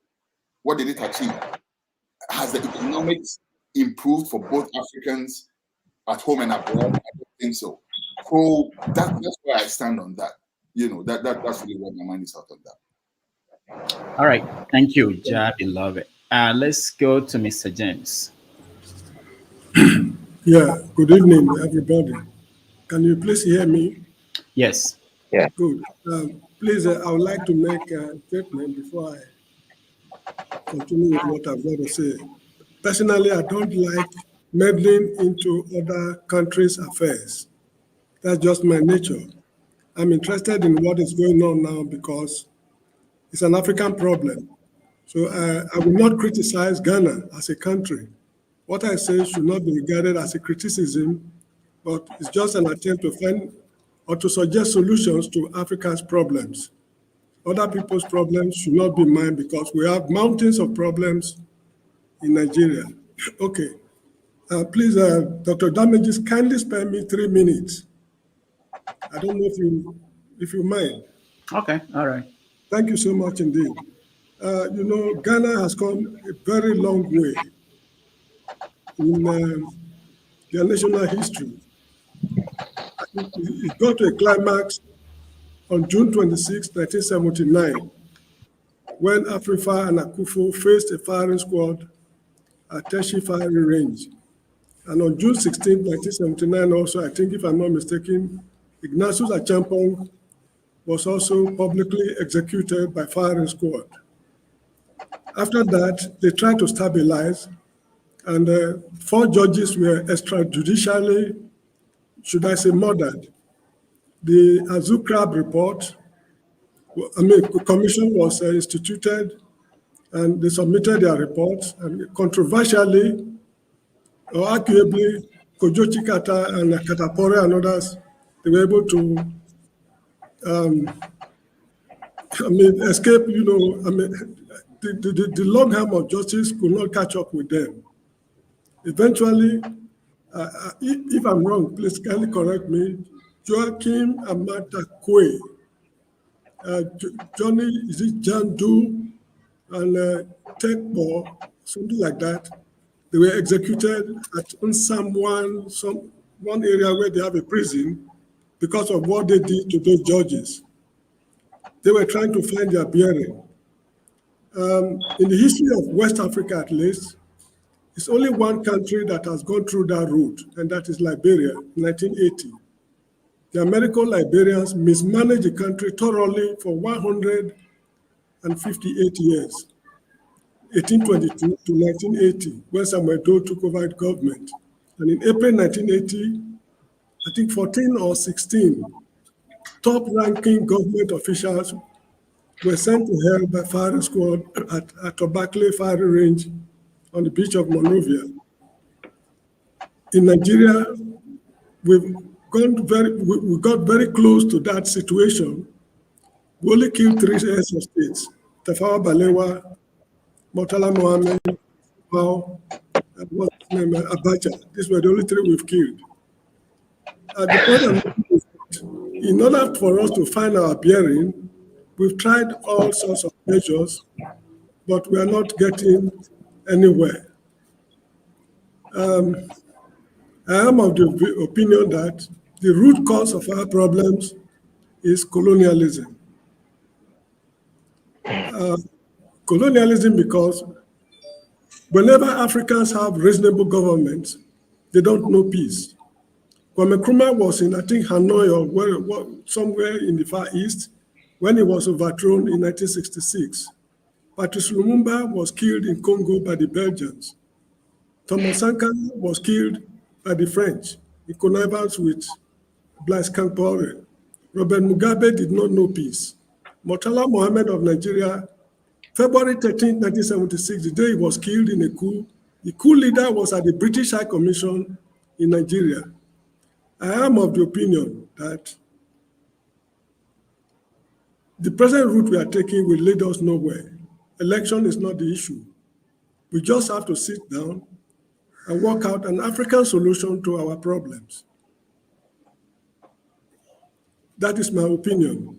But however, I'm also of the belief that unless the so-called Western civilization grind to a total halt, we will never get out of this problem. And that is why I believe people like Showore, who have the opinion that without a revolution, there can never be a change. Although, going by Ghana experience, not all changes bring about, not all revolutions bring about the desired changes. Anyway, this is the opinion I have. I want you, the artists, to talk about it because I believe knowledge has no boundary. And it's very interesting to see young Africans, artists, who are highly interested in political matters because knowledge has no boundary. So I want to get your point of view. What do you think about the statement that without a revolution, there will never be a change, though not all revolutions bring about the desired changes? That is it. Thank you so much.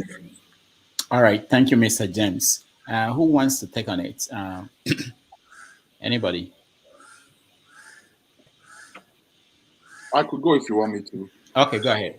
All right, thank you. Mr. James, thank you very much for that erudite submission. I'm very amazed at your pronunciation of those Ghanaian names. They were very spot on. The thing with revolution, though, is that, and we've been having this discussion on other platforms, when there's a revolution, we have to have a clearly defined goal for what the revolution means. This is why, even after Jerry Rawlings's epoch, 19 solid years, people claim that there hasn't been any revolution. If there has been a revolution, why are we back here? Why are we in this situation? All the blood that was shed, all the women that claimed were caned in public, whatnot, all the kalabule and all the markets that were invaded and the goods sold at controlled prices, whatnot. What did all of that achieve?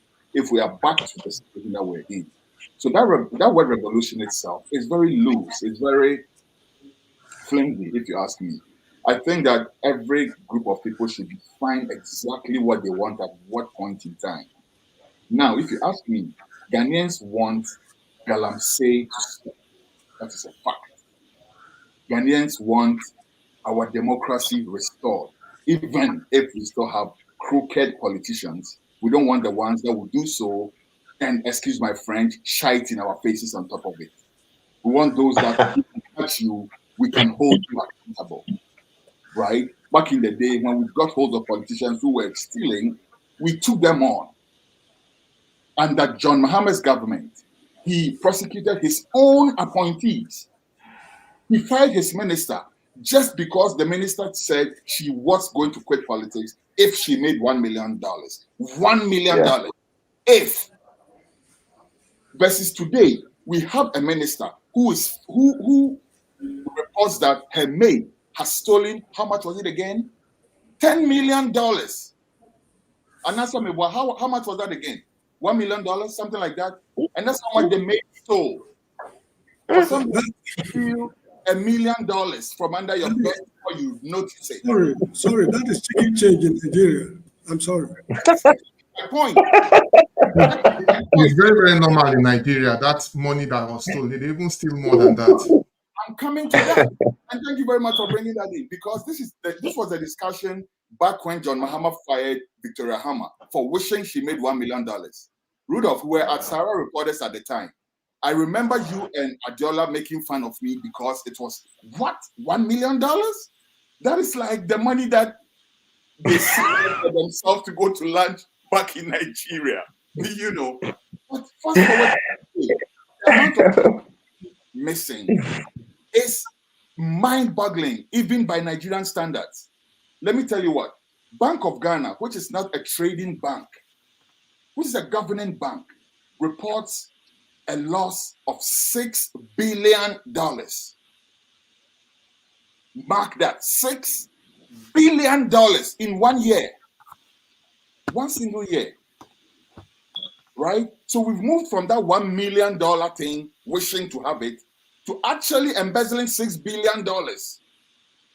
That's the situation, that's the reality we are in right now. So whenever we speak of revolution, we should think of what's the end goal for that revolution that we crave, right? For me right now, if we can have a change of the governance system to the point where the president doesn't have overriding influence over our judicial system, over the electoral system, over all the government agencies, everything, if we have a restoration, and like I said, even if we're not saying that corruption will completely go away, but I want a system where if we catch a politician being corrupt, we can accost them and they will acknowledge, okay, I've done wrong, I'll pay back.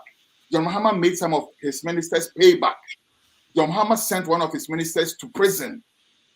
That's the system we want. We want freedom of speech, freedom of the press. When Atta Mills, John Kufuor, John Mahama were president, we were showing yellow on the Press Freedom Index.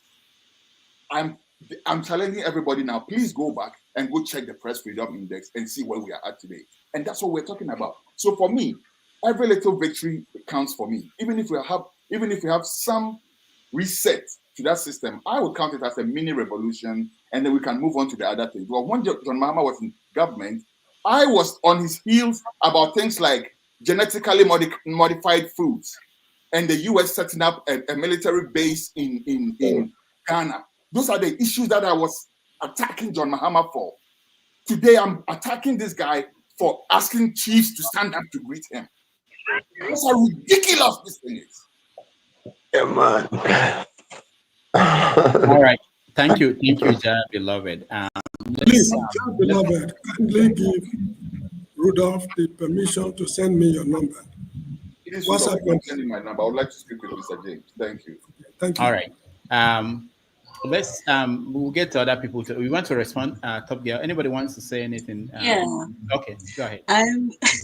I have a little magic wand mind, and I feel like the whole of Africa's problem can just change with the people.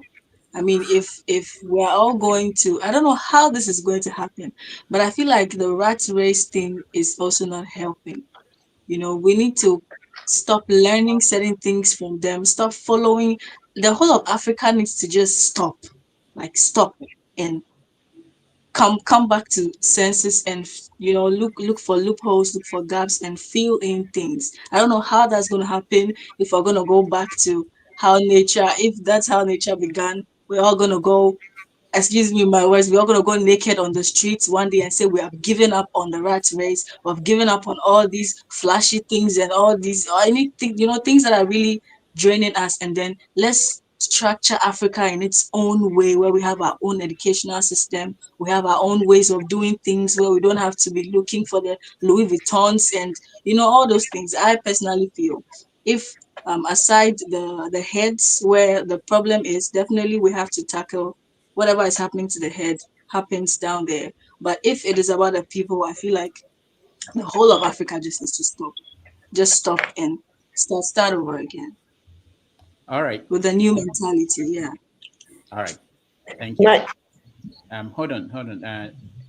Yolanda, you want to say something? Yes, just a small. I sometimes think about it too. Like what are the simplest steps that will make us move in leaps and bounds? And I think Ras Beloved has just he he has echoed my mind, something I've been thinking about for so long. You know, I looking at Africa's problems, and most of the problems that we've had have really not been caused by the ordinary African folk. Most of our problems, whether it be war or economic corruption, mismanagement, has been caused by the elite. Those in society who have had all the best education, have the money, have become doctors, lawyers, economists. We are the ones who have destroyed Africa. It's not the market seller, somebody who trades in the market, or the taxi driver, or the elite has been Africa's problem. We like to let it appear as if the ordinary people are stupid, and the doctors and the politicians and the lawyers they are the ones who have the sense, and they have to craft things in parliament and all that. It is a very big lie, huge lie. In fact, I think that if we could have a system in which the head of the police service is not answerable, or let me put it in another way, he's not appointed by the government in power, and you have the Supreme Court judges, or yes, the Supreme Court, the head of the judiciary, not being appointed by presidents and the governments in power. I think if we can work out systems like that, where these people come from within our society, and therefore either through election, and not election where you have money influencing how the voting patterns will go. If we could look, I know in the West we take our constitution from the British Constitution and all that, but they are British. If they want to go in a certain way, leave them to go in their way. We have our problems, and if we have that solution, if we can craft a different way of appointing the head of the police service and the head of the judiciary, that would solve. I think that would be the beginning of huge changes in Africa, because then the head of the police service will not sit down to watch people being corrupt without there being consequences, and the government will not be able to manipulate judgments that come from the Supreme Court. I think that those two things, if we are able to do, will transform us to a great deal. All right. Thank you. I would also like to talk about, our agriculture system. I feel like my question is, why is our food tied to fuel? Why is our food tied to something that has to happen before we get food, when we can be encouraged? I keep talking about the education system, because we don't even have these schools, having farms, like real farms, where we can teach students to farm and then come out and then not see farming as is someone's work. Someone has to do the farming, and someone has to come and sell it, and it has to go around and have a number of prizes before it gets to you, and then you can't afford it. I think what Africa is doing ourselves, a very, very bad thing. Farming has to be the basis also of everything, because it's just food we're surviving on. So why are we supposed to tie it to fuel and all of that? So I think these are some of the things that Africa needs to fix. Farming is key. Yeah. All right. Thank you, Top Girl. Let's go to the flagship, Bioness. Thank you, Rudolph. Good afternoon to you, and good afternoon to the guests that are here with us today. First, I want to thank you all for what you do, and I resonate with your act or craft. I love music. I play drums actively still. This is what I found out. The continent of Africa has produced a lot of great prophets, great prophets with messages that pack punches that they could only express and speak about through their music. You could talk of the Bob Marleys, the Lucky Dubes, Fela, and a host of many others that have so many great messages for us Africans. They put it in music and presented it to us. But unfortunately, we danced to the tune and the melody in the music and forgot about the message. The majority forgot about the message completely. And these messages, if we had paid attention to them, would have shifted us or put us in a trajectory better than where we are today. Here's my question to you. In what you have come together to do, which is a laudable project in Ghana, how do you think the Ghanaians, the present day Ghanaians, are taking your message? Do you think they're paying attention to what you're saying, or they just come together, dance to your music, and move on and forget about what you're trying to talk to them about? Is this still the same trend, or do you see a change within the Ghanaian population presently? All right. Great question. Can I go on that? Yeah, go ahead. Go ahead. Thank you very much. Flagship, thank you very much. That's a very loaded question. And I wish I could say, oh, yeah, they are catching on the message and everything. However, I want to say that just last night, something happened that kind of, that was my spirit a little bit, which is that I went on Twitter, aka X, which these days Ghanaians have become very active on. And I found something that completely tore me apart. What is this? A group of young people were protesting recently. Some of them were arrested. Rena made mention of that and all that. I am learning that a group of youth, right, social media influencers, are heavily in the pocket of some of these political parties who are paying them to go on social media to propagate all different shades of agenda. Now, we are here. You look at me now, my beard is gray. I'm not that old, but I'm not that young either. I'm kind of like in between there, right? But we're here making sure that the next generation will inherit something better than what we did. I think I'm living a better life than what my father did, my father lived. It's my responsibility to make sure that my children live a better life than I am living. If we have a country where the river bodies are being killed because people are given licenses to go and mine in them with nothing to show for it, right? And then on top of that, we have youth who will take 30,000 cedis. Good Lord, how much is that? And go on social media to go and fight against the same machine that's fighting on their behalf. It's sad. So I wish I could say, oh yeah, you know, everything, but we also have to look out for the selfish interest that made slavery possible in Africa. Because yes, the white man came with his ships, but he needed a collaborator for slavery to happen.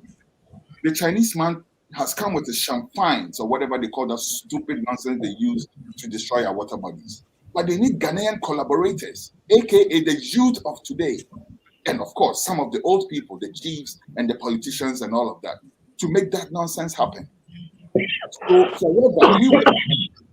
some well-meaning people will hear it and react to it, but there are a constituency of people who are invested in this message not even going through, right? Because if it does, it's not good business for them.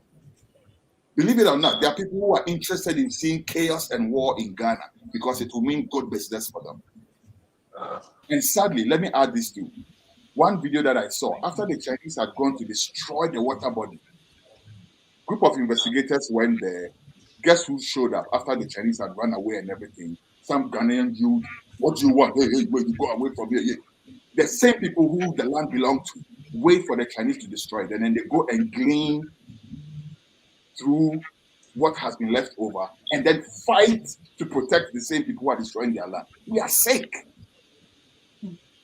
I hate to say this, and I hate, for some time now, I hated to hear when people say that we are sick. I don't want to see myself as sick, but I think we are sick.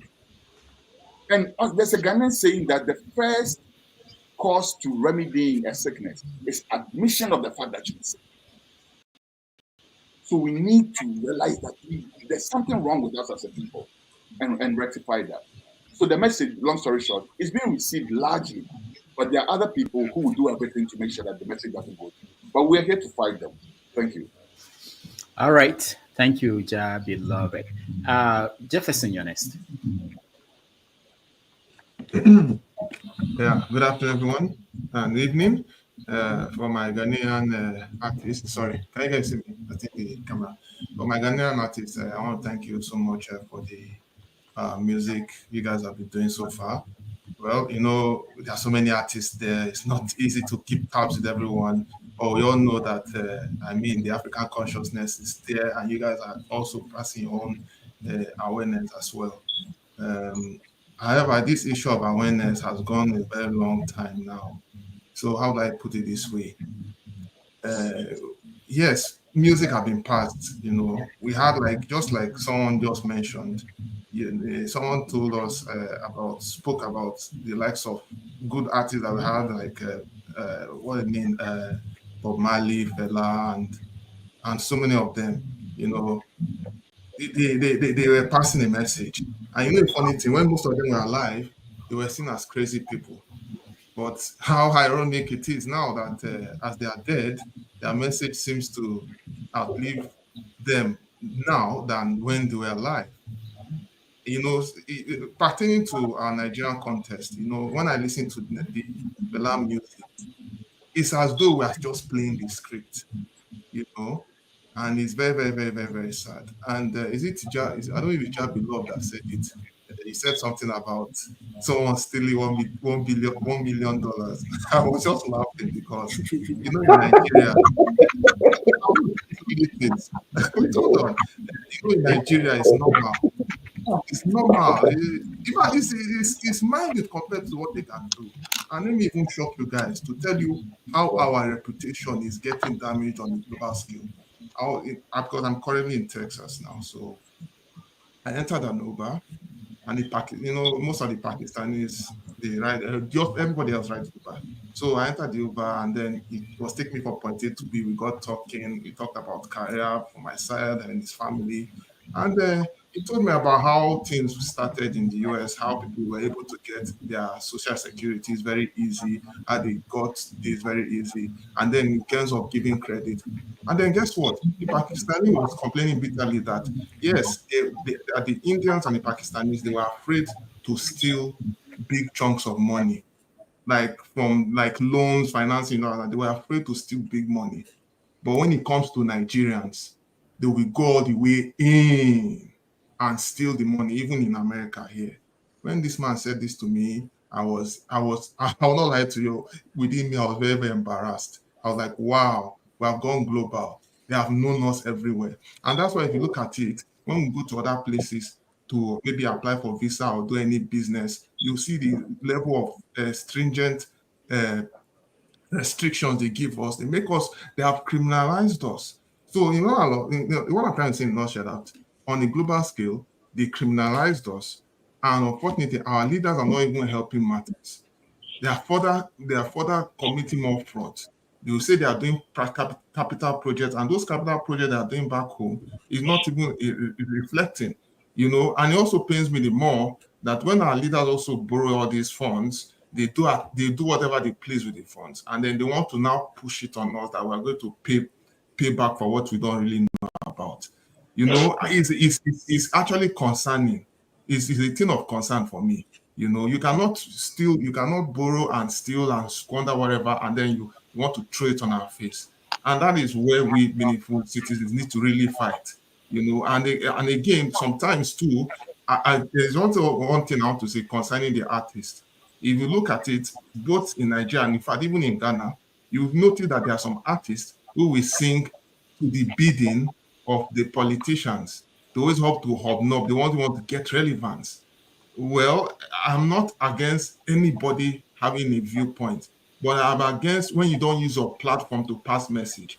We have, I don't know, for we Nigerians, we have prominent comedians that we strike the politicians in their face. We have the likes of, I don't know, I Go Die, AY, but I know I Go Die. Most times, as crazy as that guy is, he will come on the stage, he will make a joke and give his analysis in the presence of those people. Even sometimes if it's not there, he will even use the circumstances and let them know that, look, this is how they do. And then later they will tell us they think we're foolish. They will bring all manner of scenarios and trash them down, All right. But it's just only you're only one person. So sorry, Rudolph, just give me 30 seconds, I'll round up. So in bottom line, what I'm going to say, what I'm trying to say is this, you know, we still need to keep on pressing on. And I think we need to actually be taking the messages being passed serious. And we need to fight against those who are fighting against us for our common good. That's what I'll say for now. All right, thank you. Does anybody want to respond? Rudolph, can I quickly respond to something before this, though? I think something popped up on the screen about NPP support. Yes. Okay, go ahead. See, this is the problem. What we saw describes the problem that we are dealing with. Because every time you step up to state a problem, somebody wants to pigeonhole you into a certain box. None of us here have stated anything about any political party. I don't know what political party Milante belongs to or wants to vote for. I don't know what political party Rena wants to vote for or belongs to. I personally have my own choices, but those are based on common sense. As I stated, if the dollar was 4 cedis 8 years ago and 16 cedis edging into 17 cedis today, I don't need an NPP representative to be on the same platform as me to tell me that.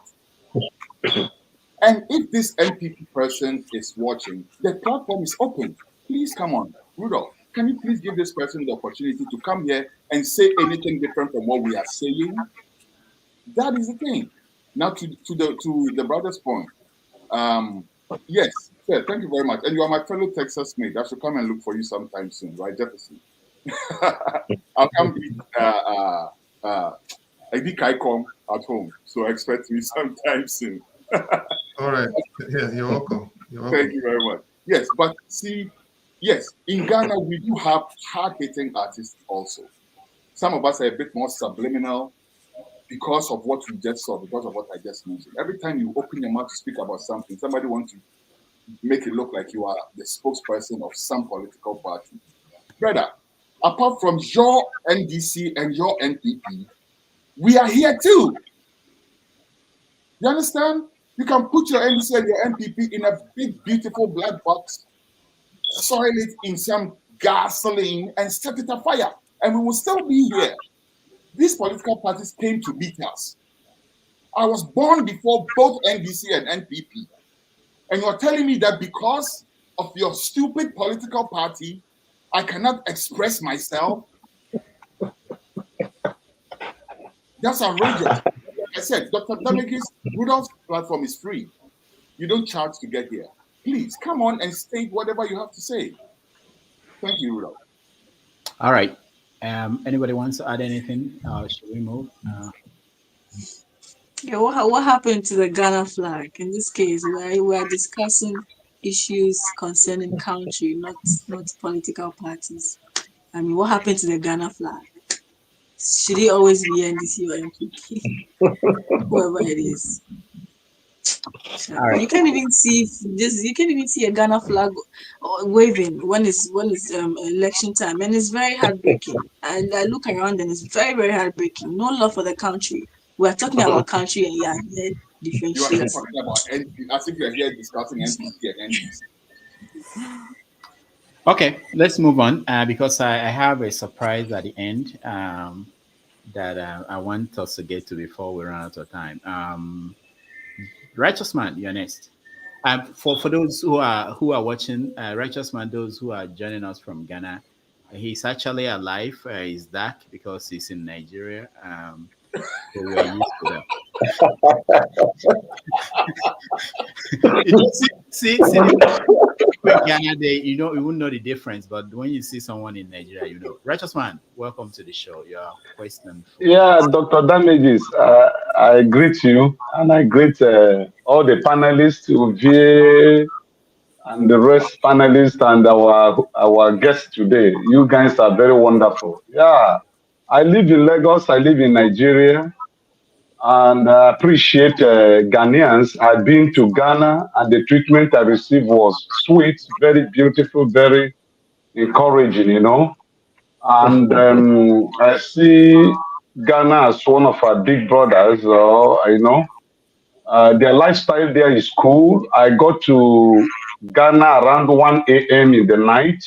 I couldn't find my way. I reported myself to the police station, and they took they documented me and drove me with the police van to a hotel. They lodged me there, and as early as 7 o'clock in the morning, the police came to the hotel to check on me, and also got me a taxi that took me to where I was going. And it was a surprise thing to me that it can happen in Africa. I'm into construction industry, precisely building, and the majority of my workers are Ghanaians, Togolese, and Benin, and they are wonderful the artisans are very wonderful.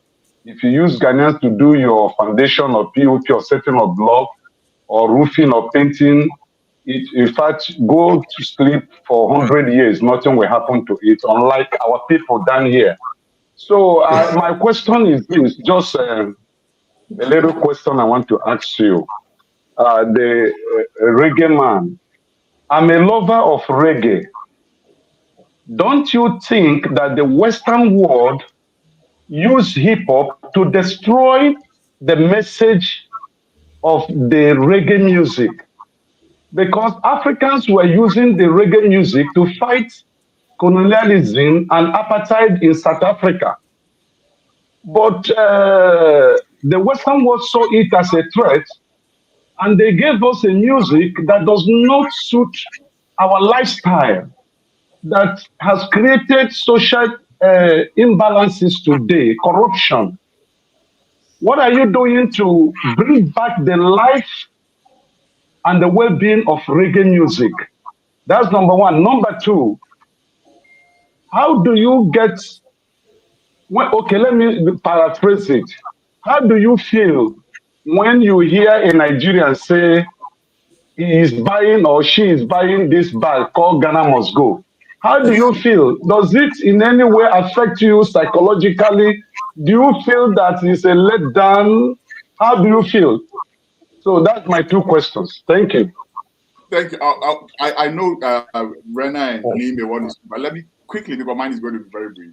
First of all, Ghana Must Go. We love the fact that we have a name in anybody's jargon. Okay, there's nothing wrong with the Ghana Must Go.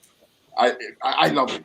I've not heard anybody complain about Ghana Must Go. I don't think we feel anywhere about that at all. And remember, we sent you home first, so don't feel too bad. Okay. Nigerians, so don't feel bad at all about anything. Anyhow, and then the other question was about hip hop, and no sir, that's a straight up no. Hip hop was not invented by anybody to kill nothing. That's not true at all. But if you check the origins of hip hop, it was as strong and as powerful as reggae music, if not more powerful, if you ask me. And I'll explain that. Hip hop, when it started, we had the likes of Public Enemy. Public Enemy was nobody's friend in the government. Public Enemy were the ones who were singing all the songs that you don't want. I can't even repeat the titles here, right? NWA, Niggas with Attitude, all these people, they were not singing anything that was good. They were very revolutionary. But just like reggae music, along the line, we have the other influences that come in and then take up the mass influences and then degrade it, just like reggae music. So reggae music and hip hop are not adversaries at all. They are actually cousins, if you ask me, because they are both art forms that were created by Black people in the diaspora. Okay, so I hope that answers your question. Thank you. All right. Neil Lante. Oh yeah, I mean, Jahbeloved has said exactly what I wanted to say. Hip hop for me was music that came from the street, expressing the interests and the problems and whatever that was going on the street and needed to be addressed. For those who had the talent of music and rap, they chose to address it in that art form. And like Saji, I said, just like Jahbeloved is saying, I mean, other influences came in. You see, there are always vultures and hawks out there who will take what you are doing? You know, even Christ's message says people they take them today, they make money. You understand? So there are always those influences out there who are always trying to look for the latest thing that is, attracting the youth, taking their attention, even if it is a conscious thing.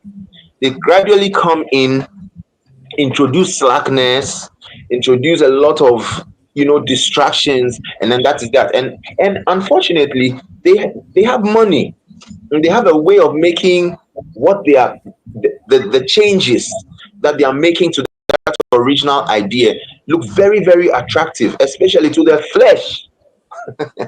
I'm not that spiritual, but that's the only way I can put it. And they'll always do that. This thing will never ever stop. Even if Christ's message has been used in that way, how much more reggae music? The thing is that we should not lose. I mean, once we are aware of who the enemy is and we know his ways, we should not lose our foundations. We should keep it alive. And yes, musicians are free to do any kind of music we want, any art form. So you can't really prevent even a reggae artist from deciding to sing a little bit of. Look, Bob Marley, towards the end of Bob Marley's career, he started recording songs like "Could You Be Loved" and songs like that.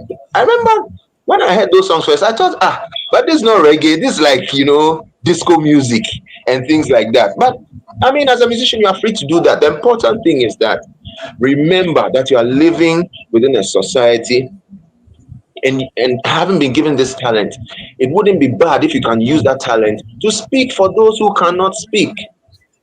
So I do not really think that hip hop really came to destroy reggae music.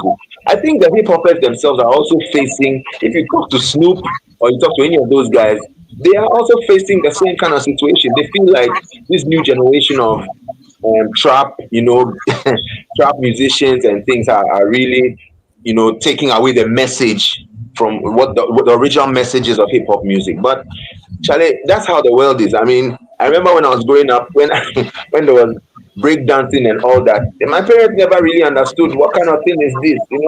There's no sense in this thing. Even reggae music, our parents used to fight reggae music.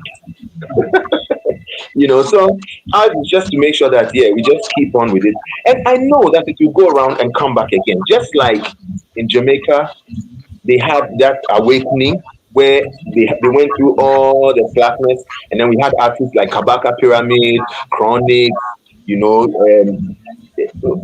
that new generation of reggae musicians coming up. So I'm not worried about that at all. I'm not worried at all. All right, thank you. Top girl. Yeah, once upon a time, there was no reggae music. Sometime reggae music erupted. Same way other genres are gonna come up, and then probably I like what Milati said. It can go around and then come back again. Probably there will be a genre that will even take over everything again, and then But thank Jah again for artists like myself, coming up, and other female artists, reggae artists also coming up, who have the zeal and then the will to keep it up and not stop. So yeah, reggae is on track. Yeah, forever. All right, thank you. Stay cool. Yeah, you're going to sing very soon. No, we are. Hold on, Jahbeloved. Righteous Man, I just want to point out that Ghana Must Go is also a title of a book written by Taye Selassie. So people have a way of turning what you think is a bad thing into something that could also be positive. So you can find the book and read. All right, Jahbeloved, you want to say something? Yes, I was just going to make a quick point about the Bumboclaat thing. I think when it came up, that's when I was signing out and coming back in. But just a quick point about that. When the issue came, I refused to speak about it because I was so shocked by it, right? Buju is somebody that I'm very connected to, like that. So when I heard him say that, first of all, I went to go listen to it for myself. And then when I heard it for myself, I just sat back, decided not to say anything. Let's leave that alone. The other thing that embarrassed me a lot was when Burna Boy had an issue with Steel Pulse, right? And some of the things that were said and all of that. Steel Pulse is reggae music. Still Pulse is like Burna Boy. Due respect, and Burna Boy is my boy too. Like I'm a fan of Burna Boy. Burna Boy is an example of father and daughter having the same, music style. Me and my daughter, my first born, are both fans of Burna Boy. So when I heard Burna Boy coming against David Hines, who is like, it was very embarrassing for me. Long story short, it's not true that African music is not inspirational. That's not true at all. You cannot listen to Fela and tell me that African music is not inspirational. I won't even go on with that. But again, I was having this conversation with somebody from Antigua who made a point that may sound like a diss to Jamaicans. Pardon me if it is, but it's a fact, right? Upon all the reggae music that have come out of Jamaica, Rudolph, have you heard of one popular uprising in Jamaica that was not a political party, but it's another political party gunfight? No. Jamaica has never experienced one single popular uprising that says, because we are stand up for you, right? So because of that, we are going to move the government. That never happened.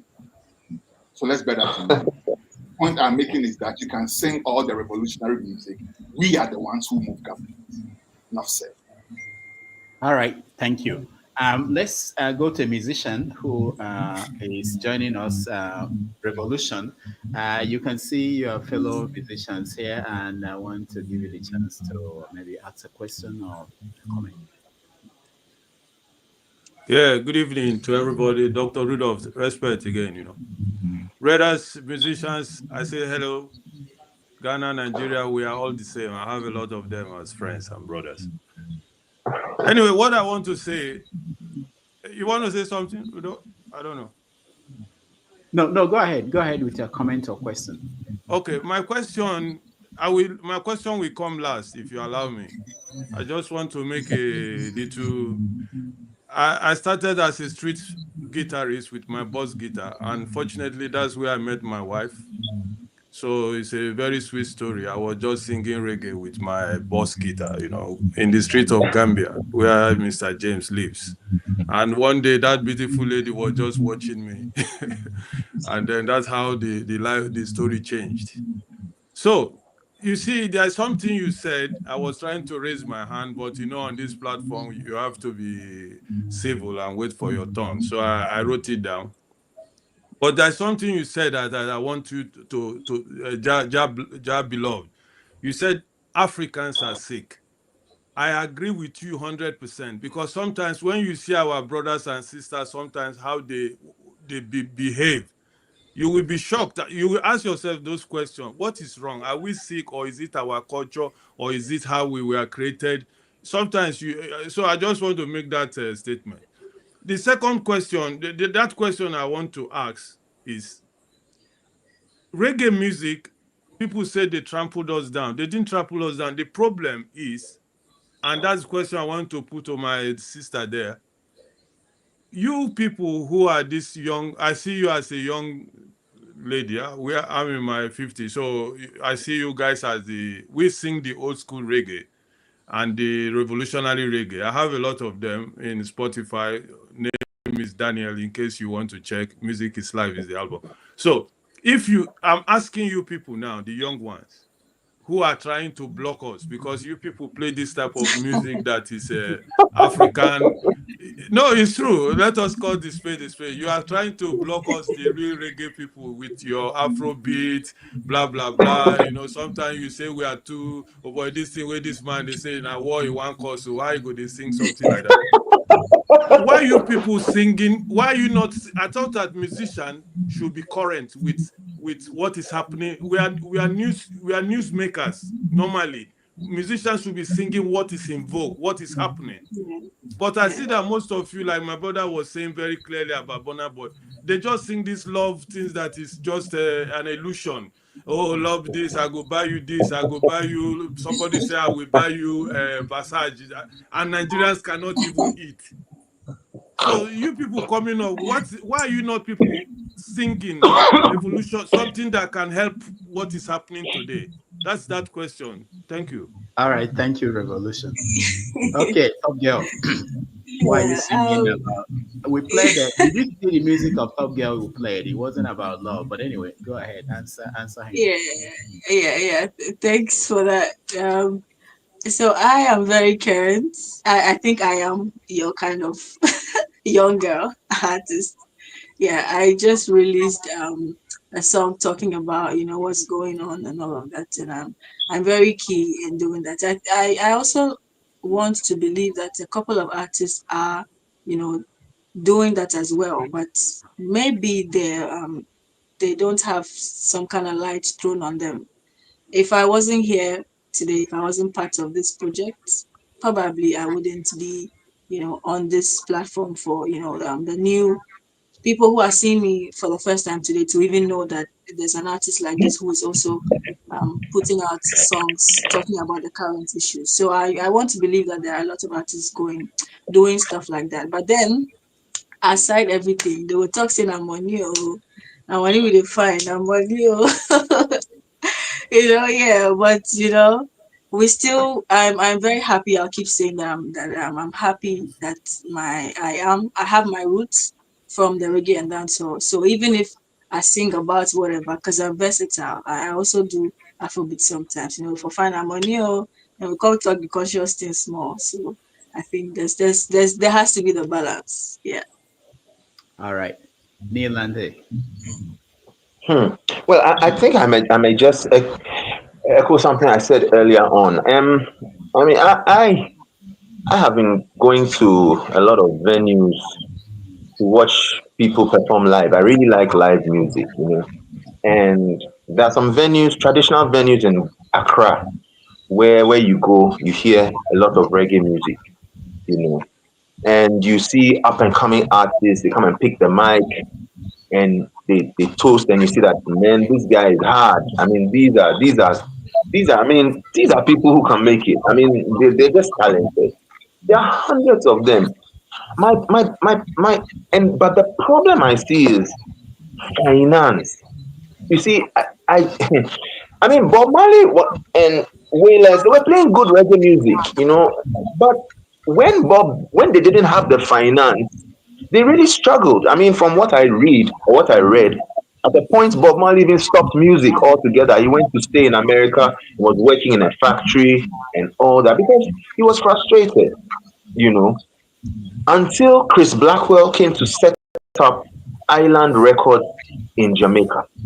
You see, this is where that year of return, I think it was a total waste because if our ministers, like Minister of Culture, Minister of this, Minister of that, had seized the opportunity to link up with other ministers or other from other diaspora related countries, we could perhaps have had some of those things trickling in from all those blacks who have so much money they don't even know what to do with the money. We could have a record, we could have a subsidiary of Island Records in Ghana, Accra, ready to hype up the artists, brand them, promote them. This time reggae artists, we are so poor. We go on YouTube, we put out a video, we can't even promote it.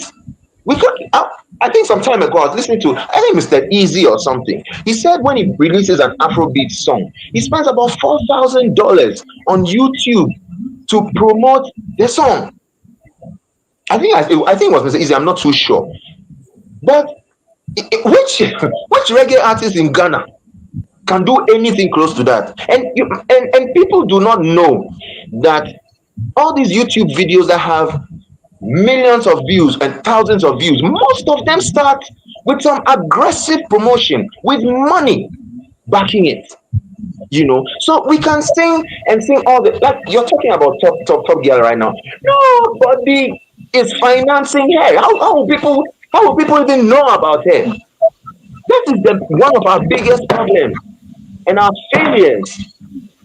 Because Jamaica, you get reggae, the whole of that region, England, Africa. There's no collaboration in terms of recruiting investment, to prop up music that is of our own origin. I think that the Afrobeat artists are doing very well now because they have some finance. They have some serious financiers. And that is the truth. If you look at Davido, Wizkid, all those, Don Jazzy. Don Jazzy can recruit. Look, he signs you on, you know you are a hit. Unless he decides not to, or he thinks your time is not right. And until we do that, look, we will do all the most beautiful songs. Nobody will hear about them. So I think that is the one of the major problems we have, financing of reggae related things. If we are really serious about the reggae, we should have people who are also serious about pushing investment into it. Lucky Dube was signed onto serious record labels in South Africa. That is why we heard about him. If Lucky Dube was in Ghana, nobody would hear about him. That if he did not have any investment backing him. So I think that is one thing that we have to keep our eyes on, how to recruit investment into whatever areas we have interest in. All right. Yeah, go ahead, Jahbeloved. All right, thank you. Quick one. So that is an area that Nigerians are far superior in than Ghanaian. Far. Leaps and bounds, day and night. Okay? And I'm not talking about just today. Back in the day, I used to work with this artist called Lord Kenya. Lord Kenya is one of the biggest artists to have come out of Ghana. And I used to work with him closely. We went to Nigeria a couple of times. We had the experience of a Nigerian nightclub owner.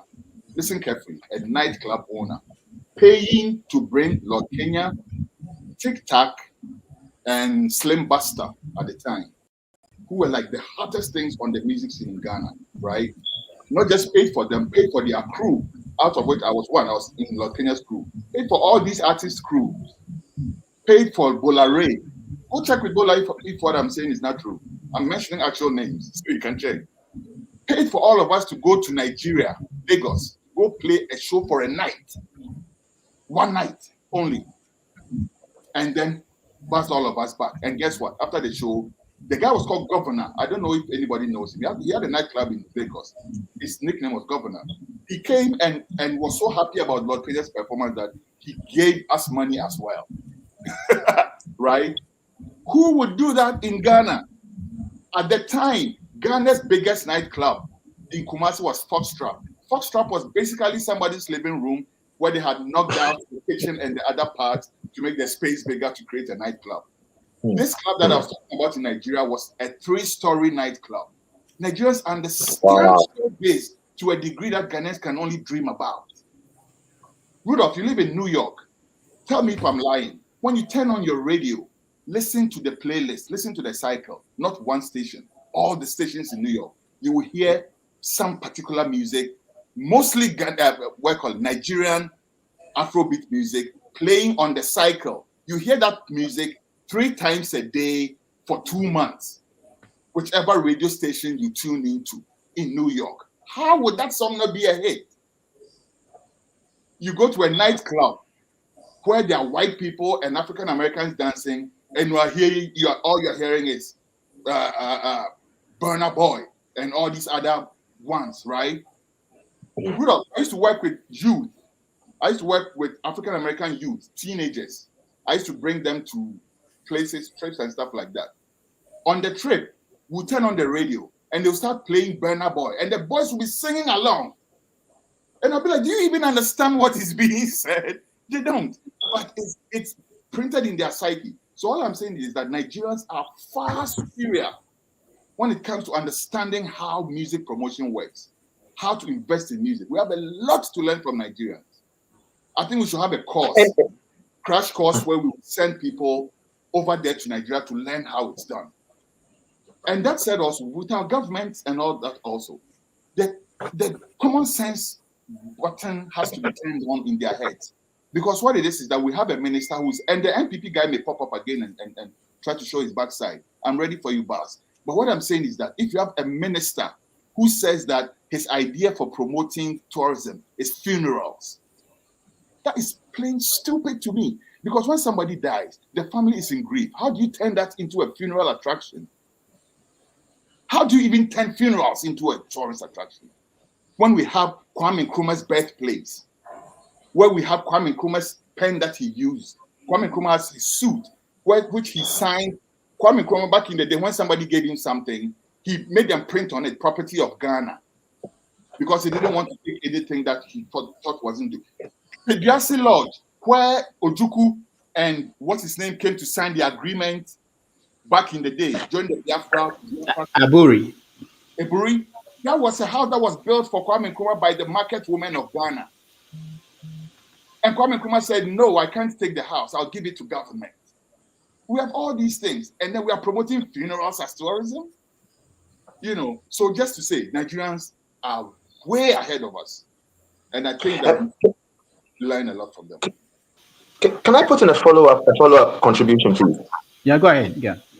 Yeah. So following up on what Jahbeloved is saying, if we know that Nigerians are, you see, everybody gets in set of things which they are strong at. I don't know how Nigerians recruit or how they get this investment. So if we know that they are far ahead of us in terms of investing money, first of all, making the money to even invest into the music, investing money into the music. Why is it that we have ministers minister of culture and they fly on planes. We'll go to Europe and go and talk to Europeans. They'll fly to USA, to go to China, Japan, but they will never fly to Nigeria or to Cote d'Ivoire. And within our space, try to start to link up and learn from each other. How are we doing it? I've never even heard that we've even made an attempt to invite Don Jazzy. We know this guy is big. TG Omori, big. Tourism, our ministry, they have not even made an attempt to bring them in on governmental level, have a conference or workshops, interaction. Let us know how these Nigerians are doing it. But we are rather interested in going on fun trips. We will not solve our problems are solvable at our level if we really mean to solve it. If we cannot communicate within ourselves and build ourselves up into one unit, how do we expect that? We'll reach far into the. Our influence will stretch far into the world. It will never happen. So this actually goes back to the concept of Pan-Africanism. You see, but well. All right, Top Girl, you want to say something? Hold on. You're muted. Hold on. All right, go ahead. Yeah, I was saying that I think all has been said. Akins have said, but yeah, I feel satisfied with the information gotten today and put out at the same time. So we just hope for the better for Africa, Ghana, Nigeria, because that's it. That's the way to go. Yeah, I want to thank all of you for joining us today. We really appreciate that. I think any of you could be a guest on your own rights any day on this program. And we're going to follow up and we want to invite each of you individually and explore more your creativity, your music. Like I said to Yolante, I grew up wanting to be a doctor. I didn't make it. I wanted to be a reggae musician. I didn't make it. But today, I'll prove it to you that I actually tried and I failed. And I want. And I want you guys to help me out, because there's this song by Bob Marley called Rastaman Vibration. It's one of my favorites, and I want you guys to together sing that, few lines from that. And before you do that, I just want to show that I tried and I continue to try. So let's listen to my attempts today, and then I will three of you to sing it for our audience. Man, vibration, yeah, positive. Wow. Everybody live high vibration. Yeah, positive. Hey! If you wake up and you want to quarrel every day, doom, doom, doom, doom, you are saying prayers to the devils, I say. Boom, boom, boom. Why can't you leave that negative ways? If you know what I mean, make way for the positive. All right. Before we lose all our audience, that's the attempt, that's the effort. So let me get three of you to do this for me. I know no this was not planned, so nobody should go down. But I really want to hear people who know how to do this for me. Thank you guys. So we can end it on that note. So whenever you are ready, Chrissy, Jahbeloved, you know how you run your thing. Get your team to do that for us, and let's see. So, okay, you're playing for us or something, or you just want us to? Yeah, just few lines from that. I think you guys know the song. I believe. Oh, from the song, from Rastaman Vibration. Oh, your own song. Anyone? Yeah, I'm whatever your yeah, I'm thinking about Rastaman Vibration. Okay, all right. So you ready? Rena and me. Or maybe I should do the Rastaman vibration. Yeah, positive. Because I think that's what I'm familiar with. Okay. Rastaman. I was going to canvas for that part too, but you beat me to it. What about you? What about you? You don't know this not the line. I think I'm quite familiar with the verse. I'm not bad. Lead us. We'll support you. Okay, yeah. Let him Okay. So if you wake up and you quarrel every day, you're saying prayers to the devils, I say. Why not help one another on the way? Make it much easier, yeah. Make it much easier. Amen. Yes. Then you started on a very high note, Nee. I was trying to watch Anyway, why don't I give a line from one of the songs that are very close to my heart on my Okay, go ahead. Right? So it goes like, blackness is in my nature. Blackness is my culture. No need to look too hard to realize that my blackness is a salient feature. Born in Africa, continental soldier. Wow. Repatriation is a must. I story is the ultimate scripture. 400 years ago, I was the same man one. Kunta Kinte ancestor. Wow. That. All right, yeah. So, that's how we do it, That's good. Yeah. Let's get Top Girl. Anyone, you can sing one of the songs. A few lines.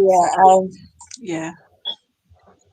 We don't really wanna die at this time. When everybody wants to survive, we don't sacrifice all your blood, for who only cares about your time? Oh yes, they only come around when it is time for you to sacrifice yourselves. If I were you, my people, use your energy rights. You digging Top Girl vibes. Hey. Ghana needs love. We need love. Sana sana puka.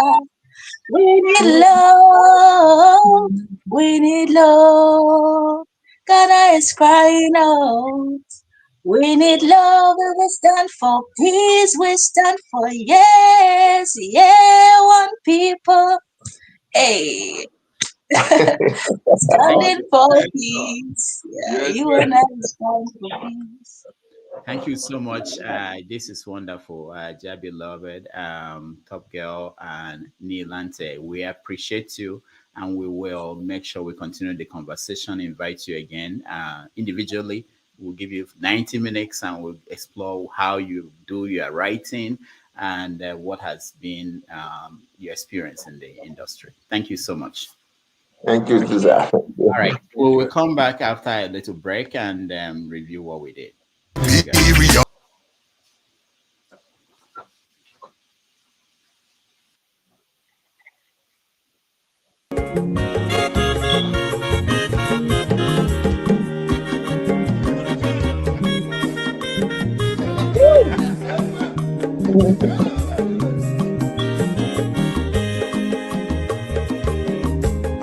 When your mazolo bio, Yeah, thank you. Akwa mazolo bio, Max, if you have no guanumo, no fube, nazo, olaga ni piazugo, Mawulaga doni piazugo, Akwa wilo chio, bikora puzo, kona bazia. Onyo mazoro biko abamba wazoro dosari ibya unyane gwana mo ulaga doni biazigo ulaga doni biazigo abamba wilo chino bigora buzoro ona wazia. Mazi welcome up. Odoguna kwerezinaka. Onyomo nigadelemo. Mazi ni mazi kama. Ibu go with melody.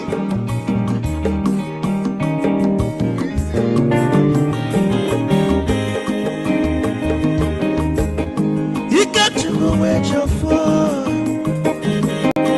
Odogu na chalanoka. Is it one them nigga delemo?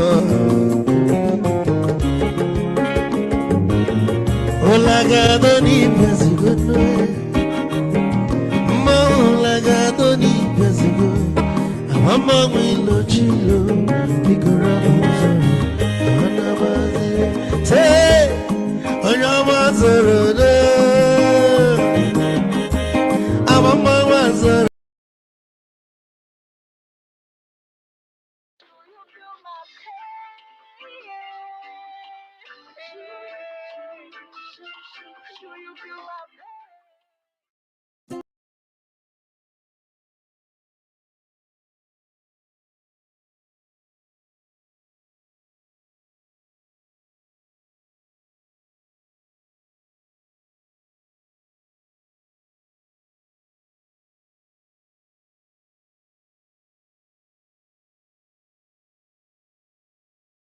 Ibya muyanu kwana mo ofube naru mulaga doni piazugo nazaboy mulaga doni piazugo awamma wilo chilo bikora puzoro anabazi ice odogu kenero bikechofo ama kwa mnika kugodia waligwe kwelo ikejo mabele bege hey you want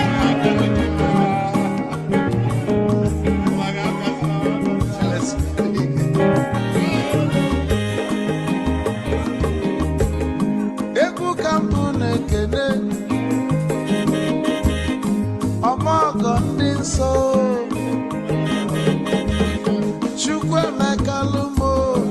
Chukwu negaji esi nwanne m ekene ịlapụ ife niile na-eme wee bịa ka gosili na anyị na gị bụ nwanne wisdom gaji ka nye gị maịkị ka ogobanya bụ egwu isili mmaksi ọ bụ na-etiri egwu a malụkwa malụ n'imego m ife ọjọọ wesi gị nwanne m ife ọkụ na-echọlụ na ngeme wisdom onume ekene gị bama ihe biko lapụ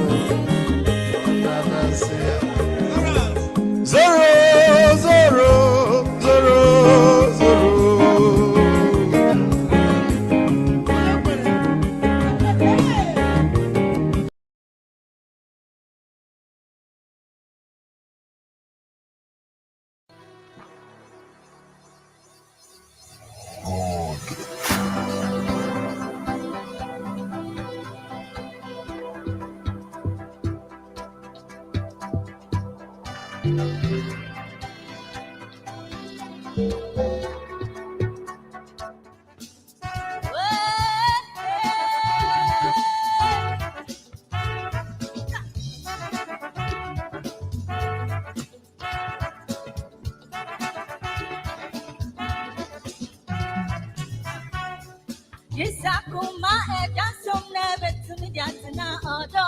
Jisakuma edansom nebe tumi diatina odo. Akuma ejo, akuma ejo, odo. Yebe mego yetu.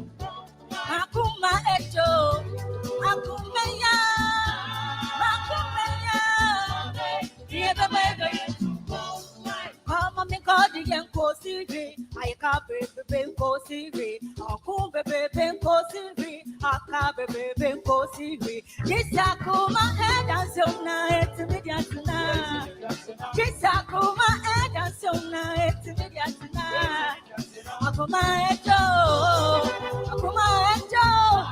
I come my head.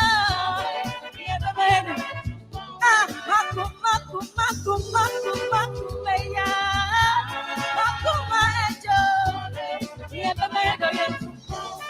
Come on, me call the young Cosiri. Come on, me call the young Cosiri. Asem see the young Cosiri.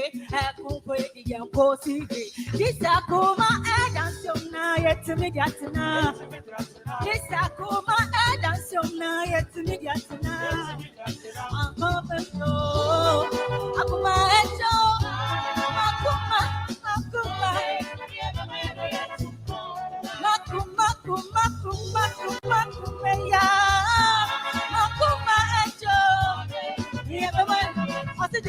Oh, I thought I were Nick Kwanwa, and then I run the visa. Messi Apono, what a place, and you so what a gentleman.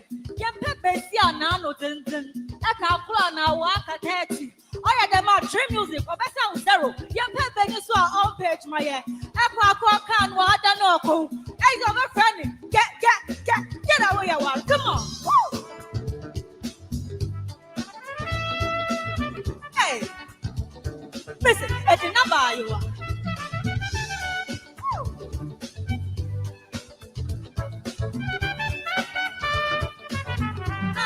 Why yo? It doesn't know the buy them. I home ranting a home bro. Young son, no friend. I got more to the episode. It doesn't know the buy them.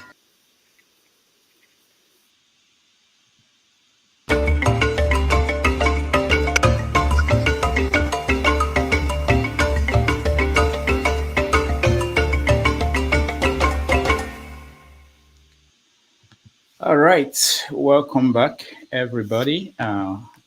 It's been a wonderful day. I hope you all enjoyed the conversation with Ghanaian musicians who are getting involved in the political situation in the country. Their goal is to make sure that the election will go well. They are pleading for peace in a song that they released called A Stand for Peace. All right, let's have a few minutes to go through what we observed and get feedback from you all. Mr. James. Yeah, thank you. I find it very difficult to comment on their profession because, you know, the kind of music we are used to during my days, Skater Davis of 1962, Congo music, you know what I mean. What they are doing now, frankly speaking, I can't even comprehend what the meaning behind it. I just cannot explain it. The youngest among the series of musicians I think I can relate with is Jimmy Cliff, Eric Donaldson. Anything after Jimmy Cliff up to now, frankly speaking, I know nothing about what they are doing. And I don't listen to music at all because of the nature of my work. I've got too much on my plate. But however, one thing I would like to know is Nigerian musicians, are they as enlightened as these guys? Because what I was explaining in Ghana, that's the history of Ghana. from 1979 till, let's say, the present time, they are fully aware of, very conscious of what has been taking place in their country. This Burna, is it Burna Boy or Burna Boy and all these musicians we have in Nigeria, they're as conscious as these guys are concerning the affairs of Nigeria and even of Ghana as well, because they also know what is happening in Nigeria. Musicians, do we know what the current events in Ghana political scene? Very good point, James. I don't know. I'm not friends with any of them, but whenever we get them, we'll ask them. We will. Now, Ovie, go ahead. Thank you, James. Oh, Dr. Damiji, man, I don't know. As I said before last week, you're up to something, but we shall find out. The way you did it, select this kind, this is okay. Now you are a professor. I, I'm actually the things come. I want to see myself sitting in your class one day. I actually just say you. That's the only aspect I've not figured out yet. I don't. So there are many sides to you. Right? This coming back from exile is a brand new one, which I like. So I want to know what it's like. What your students get in real life classroom. So kudos, but so again, to your village people that make sure that you didn't make it as a reggae musician, I beg, give me their numbers. I need to reach out to them. I need to give them money to keep on the good work. It's good you didn't make it. Maybe we would not have gotten this Dr. Damage. So now talking about consciousness of our musician, Mr. James. That's a big question. Oh. I started that earlier on in the comment section. People trying to tell me that they're playing our musician. I don't know. I know of Shehu Kuti, right? I know of Shehu Kuti. That's not because I don't even know his music. I don't even know what he sings about. That's the funniest thing. But I listen to a lot of his rhetoric. He knows, he understands what is going on. But again, in a part of the elite too. So that's a different conversation entirely. But in terms of the level these musicians actually display, for me, it takes me time to actually say, okay, I don't even know say they be musicians, and it's not, you can't even tell from the way they are, making their point, communicating with us. You can hardly tell that they are. So they are, just as you said, their consciousness level is I'm impressed. I don't know better than that compliment. It's a compliment, but Mr. Jim, that's a good observation. They actually know what they are talking about. But what this idea, this dichotomy between Ghana and Nigeria in terms of music, what I really wanted to say before I didn't get the second chance is to say I think two things. They are actually approaching the issue from a competition perspective, which is okay. This is capitalism. All of us have been taken over with the spirit of capitalism. The best, the best, the best. But this is music. Like, I don't think human being listen to music because it's Dr. Damages or James or no. People listen to music because whether the sound is good, they can relate to the message, they can go with the rhythms. Doesn't really matter who that person is coming from. That comes second. The first thing is that you feel it.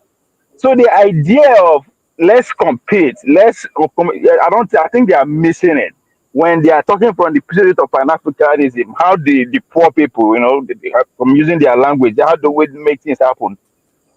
They should be looking at it from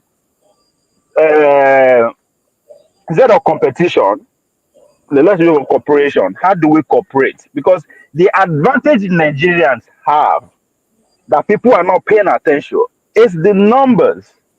There's power in numbers. If you get one doctor for Ghana, we are sure you will get two for Nigeria, just because there are more people in Nigeria. And our presence in diaspora cannot be overstated. It doesn't matter who you are, either you be dumb, stupid, foolish, intelligent. Once you are in Nigeria, anywhere you are in diaspora, people around you notice, they will know say, this person is Nigeria.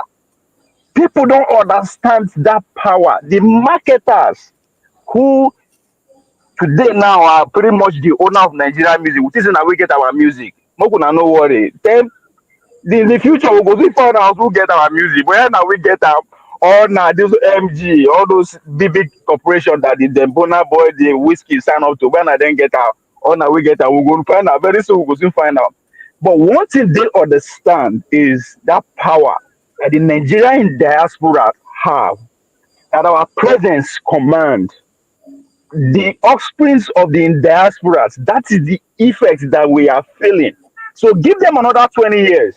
It will trickle down to our political space, to our social space. However, it's going to turn out, I don't know. But the effect will gradually live where it is now because they are young people. By the time they begin to climb that social ladder, when they will begin to own company, they begin to take charge of their financial power don't they up to par. The interest will come to how do we change the situation that we are involved in, or do we are born into our parents where it will get to that. So people are not seeing that the impact of that, but the marketers of our people where they take advantage of our talents, that's what they are marketing to. They marketing to the offspring of the Nigerians. That's gragrane that what is it will be mumu. There's something they see. There's also the same thing they want to relate it with the brilliant ones.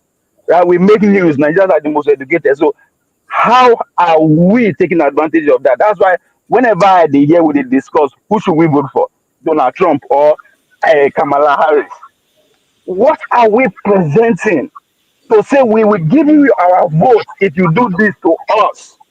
I mean, we never plenty this from America. Let's use America as an example. I mean, if we dominate headline, most educated, most this, most that, what? How are we marketing that to make sure we get something? How are we using that power to challenge the status quo on ground? If only we can actually organize and use it to ask for votes rather than say who is the people vote for, as if it matters who you vote for.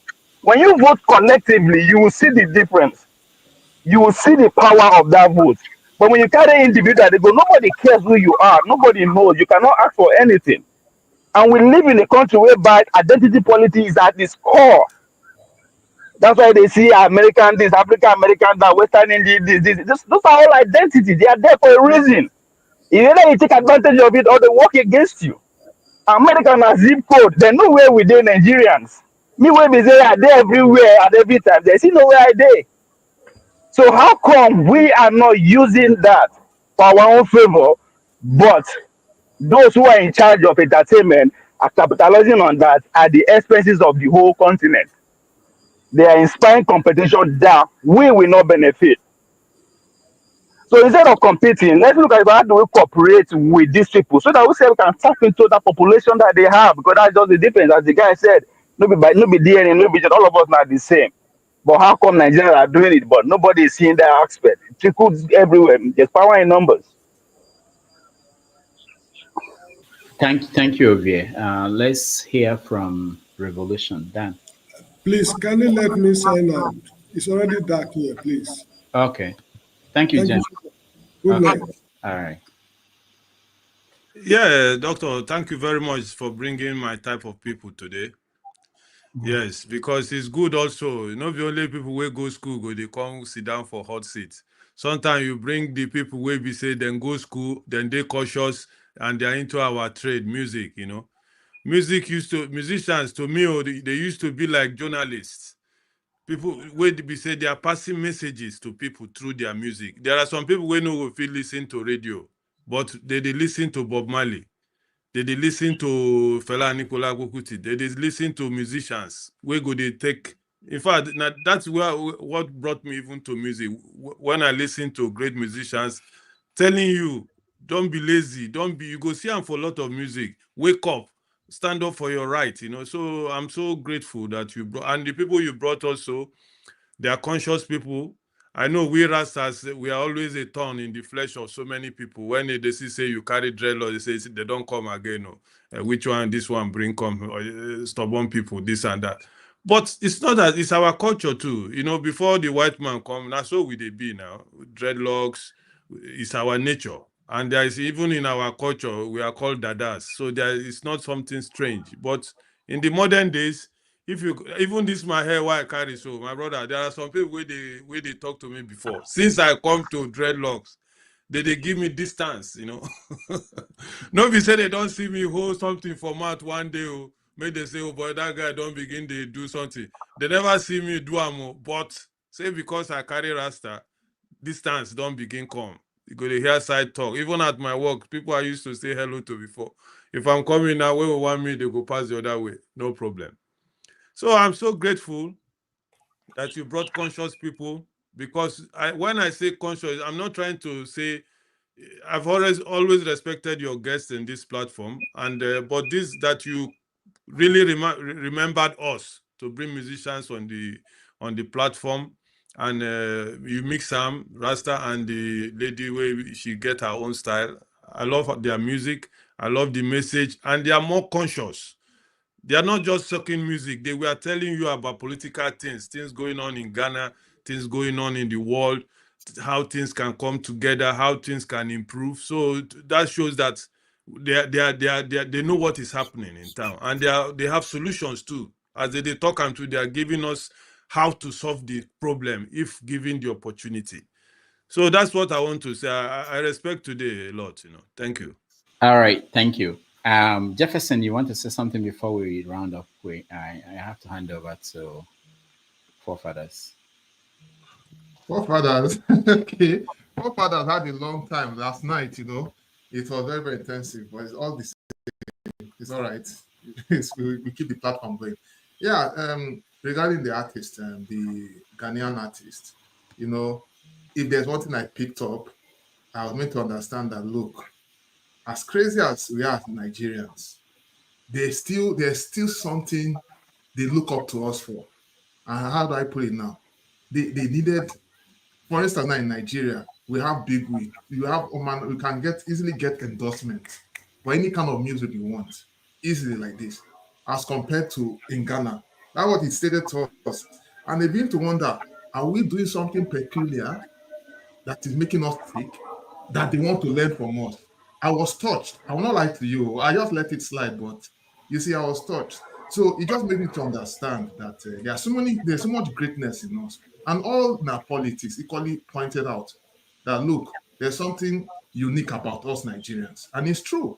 Wherever we go, there's something unique about us. Within the Nigerian space, it seems like it's a chaotic situation, but out there, the world respects us more than we respect ourselves, and more than our own people respect us. And I'm equally impressed with the Ghanaian, what did they stand for? And I also wish that our Nigerian artists can be more in number that has that consciousness. Of course, we have this guy that sang Nigerian Jaga Jaga. You know from the beginning, even during Obasanjo's time, when he sang it, Obasanjo said, "Now you be Jaga Jaga scatter scatter." At the time it was kind of what they call it, comedic. But now the song is making more sense, because right now Nigeria is Jaga Jaga. It's our country, so we want things to change, but we definitely need to find another tactic to it. As for the Ghanaian politics, of course, I have no idea what's going on. They were merely complaining about $1 million being stolen, and all that is nothing. Like I said, it's nothing to us, and it's kind of excessive. What we are also suffering from is what they call image damage, image damage control. Let me just put it in that simple terms, where our image has been slammed. So we really need to actually work on that and see how we can let the world know that, and the world already know that there are so many good Nigerians amongst us, that we need to single out those who are causing problem for us and let them face the books, and leave those who know what they are doing to do what they need to do, and direct a good cause for us, for our nation.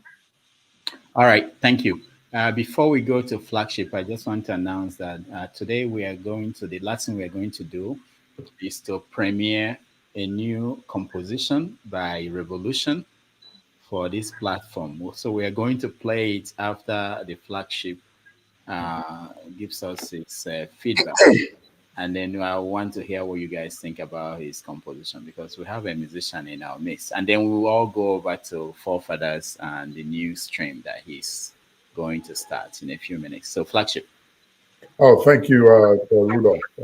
Quite a good session. And I was very, very impressed with the project that they embarked on in Ghana to try to go back and speak to the minds and consciousness of the Ghanaian people, most especially to help direct or redirect from their conversation. I seem to get that Ghana is pretty much facing almost the same thing that we're facing, but at a lower scale. And it's great that they are thinking of going back there to help to redirect it. The reason I asked that question about the impression of the Ghanaians, most especially the younger Ghanaians that are there, if they are really listening to the message in their music, is because we in Nigeria, we lost a great period of time. We could have saved that if we had listened to the messages in the great musicians that we had, from Fela to Victor Waifo, Majek Fashek, the rest of them that actually sang to sensitize our consciousness and tell us what is going to come today and maybe tomorrow, and which somebody said in during the last time we spoke that we're playing the script out now, which is true. So I really wanted to find out if the Ghanaians are doing better than us in terms of picking out the message in the music and not just dancing to the tune and forgetting about what they're trying to say. Believe me, recently I've had a minute or two to think back and really see when it comes to prophets. I think the ones we had, we really did not pay attention to them. And they really did prophesy truth versus what our prophets within the religious circles are telling us today, because almost everything they told us about in their songs are what we are seeing today. And unfortunately, it seems like we're still not getting it. And that really kind of bothered me. With reference to their concerns right now, and I really wish they would take a minute to reevaluate what they're asking for when they compare Nigeria with Ghana in terms of sponsorship and financial sponsors. The business of music is very, very challenging. If you really want to come out and be great like they're talking about today, when you make mention of the Burna Boys, Davidos, and Wizkids and the rest of them, if you get a good sponsor that puts his money in your music, the business says that you don't sing what you want to sing. You sing what they want you to sing and how they want you to sing it. And if that's the case, you lose the message in whatever style of music you want to play. So that's one of the very dangerous part of looking for sponsors to put their money into your music to promote you. When they do that, you don't have control over what you produce. And that's why many of them don't get sponsors. It's not like they've not approached them. I dabbled around the music industry a little bit, not fully. I play drums, and I've by chance met a couple of these people. And one of the big complaints for many great talents that we have in Nigeria and also here in the West is when it comes to the business part of it, you're asking for money and notoriety. You want to be known. You want your music to go round. You really have to dance to their tune. They control your image. They control your personality, everything about you. They determine it. You cannot make any decisions. If you choose to, they dump you and they leave you. But if you agree to it, they will promote you as high as your capacity will take you. So I really hope they will not be misdirected when they push so hard for people to promote them and put money into their music. It's a tough terrain, actually. You have truth that you want to talk about, you want the people to be aware of, you want to put it in the consciousness of the people, but they don't think it is good for them business-wise. and they really don't want the people to know. And like the guy in Texas in the group said that the Ghanaians are listening to the messages, but they have people who come and try to kill it and suppress it. That's because they are passing out the truth. But the day they agree to take the money to get public and be known, that truth they are talking about will never be heard in their music. All they will be playing out is great tunes and useless lyrics, which is pretty much what's going on today. And it sells. It really does sell. And it will put you out on the global stage. So I'm really hopeful that in their quest for wanting to be out there, that they think greatly about the aspect of music. It's not as easy as they think. They have to compromise a whole lot in order to get what they're asking for. All right. Thank you. Another observation. Go ahead. Another observation between this Ghana and Nigeria again, other than the fact that there's power in numbers, we have to also take our elite into consideration. What is their interest in that regard? Because they can only invest in their interest. When I mean invest in this place, not necessarily that they bribe them or lure money to them.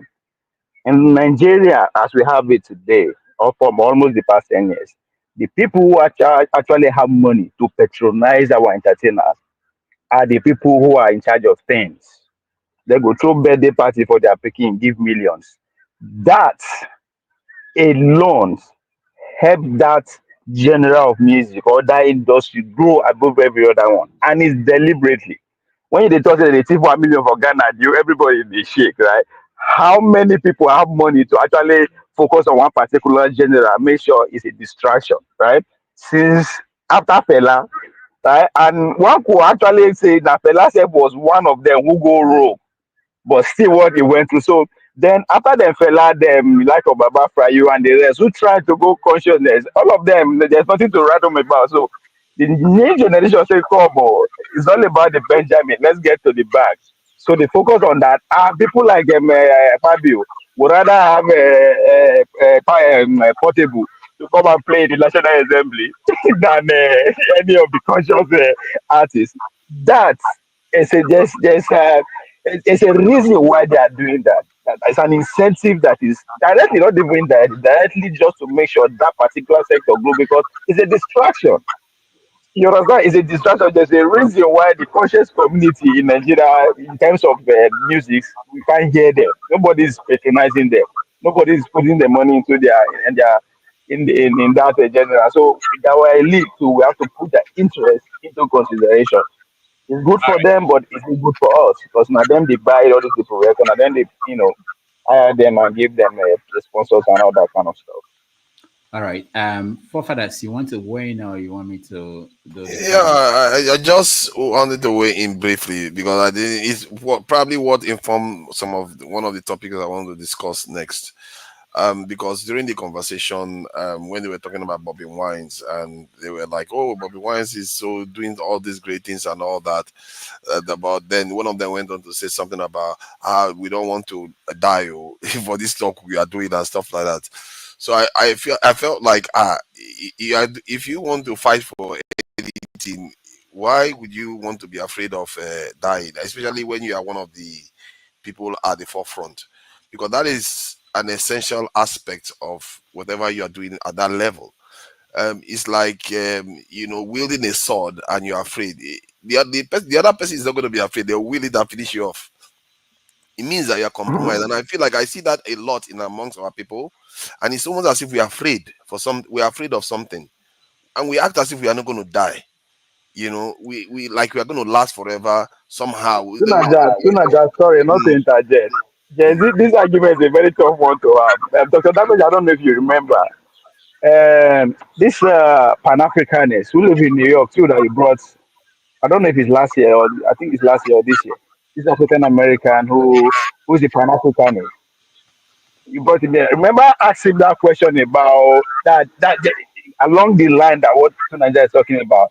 His argument is that there is a need for them to stay alive longer so they can teach the younger ones what they learn. I don't know if that is a good argument to have, but I mean, it kind of it follow. You know, I think that's along the line that guy is talking about tonight. That they don't want that. You know, there's a need for us to stay alive so that we can inspire the younger generation. But I don't know if it's a good defense, but that's because always the argument. yeah, that argument seems to be an excuse not to do some things that you really need to do, not to be afraid. Because one of the best lessons you can teach the young is setting an example. If you set an example, another one will come and take your place, another one will come and take your place, and before you know it, your people will emerge.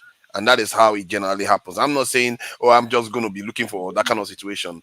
But if it visits you, don't run away from it, because it will come. It will come. It's going to come a different time, and when nobody is watching. And I just feel like if you are at the forefront of this, people have elevated to this position in our society. You should be able to be ready to face that kind of stuff. Look at what Hamas is doing with their tiny population there. Black people, we are over 1.4 billion, and some of our best are afraid of losing their life. I don't understand that. And maybe that is But now the motivation, consider the motivation. The motivation of Hamas is at the top level. That's a different motivation. Yeah, that's what I mean.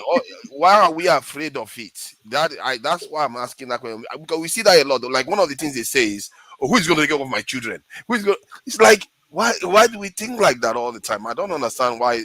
I'm just trying to understand it. Maybe there's something there that is worth talking about. All right. We are like our leaders. There's no difference. Thank you. We have to round up. I just want to say that there was a teaching moment for me during the conversation. That was when Righteous Man came up with the idea that there was another conspiracy by some white people to use Afrobeat to dilute reggae music that was that thing theory he put out there. No, it's not Afrobeat, it's hip hop, sir. Hip hop. Oh, hip hop. Yeah, hip hop. Yeah. To dilute hip hop, Afrobeat to dilute hip hop. No. He was talking about reggae music. To use hip hop to dilute Afrobeats. Oh, come on. To competition. Okay. Let me put this way. You just like for instance, whatever the case is, the point I'm making is that it's always important to know the origin of this music genre, to see that who started it, how they started it, who were the people playing a role in them, and so there's this easy idea that somebody else is coming again to stop us from doing what we want to do. Confuse us. Anyway, let me play Dan. We now premiere Dan's composition of music he composed for us to use on this platform. So we listen to it, and then we will get feedback and hand over to forefathers. Don, if I see my name there, if I hear my name, I'll pay you to do my own.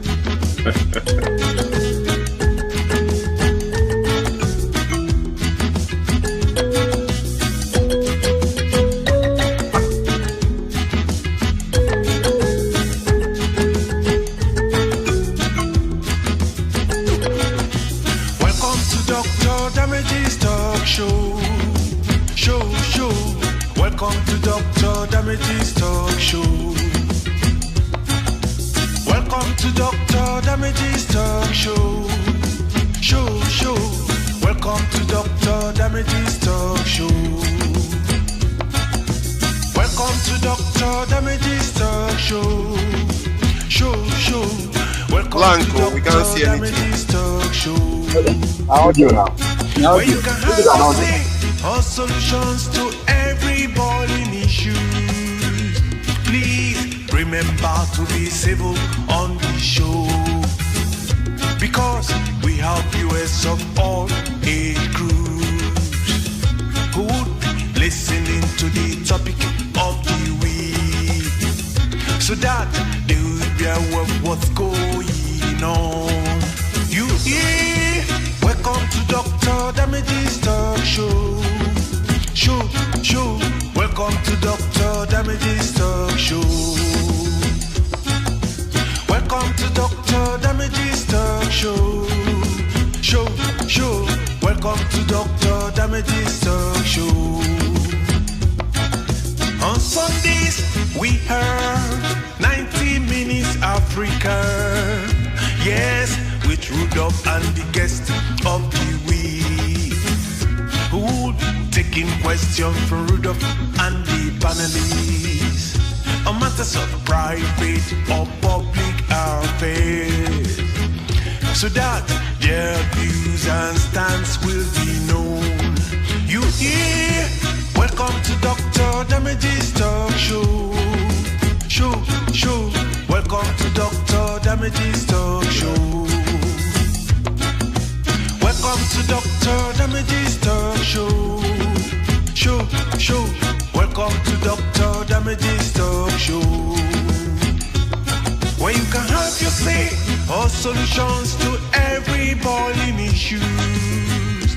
Please remember to be civil on the show, because we have viewers of all age groups who will be listening to the topic of the week, so that they'll be aware of what's going on. You hear? Welcome to Dr. Damage's talk show. Welcome to Dr. Damage's talk show. Welcome to Dr. Damage's talk show. Welcome to Dr. Damage's talk show. On Sundays we have 90 Minutes Africa.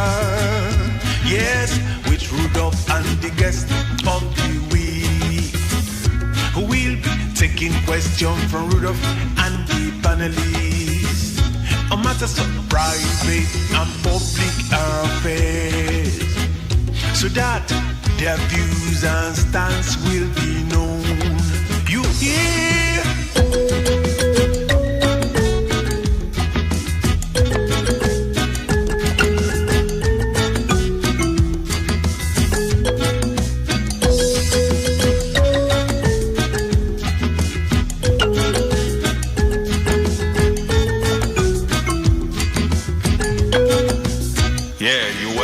Dr. Damages. All right. So that was from Dan. Can I propose? Can I make a proposal for the video? Okay. Okay. So for the video, you insert those your classic. When I mean those your classic, those go to hell. I won't come back here again. You are using my time to talk Nigeria. All those classic. You will not put them inside there with those. When they talk, say you are here to, you are free, where you are free to hear your voice, have your say, all those that. You will not put all those voices. You actually allow those voices to be heard out. People will say come. Because I mean, I like it. I don't know, I like it. If you can put all those up for the video, it's going to be a killer. All right. Jefferson. Oh yeah, it's a nice one. It actually summarizes all this thing.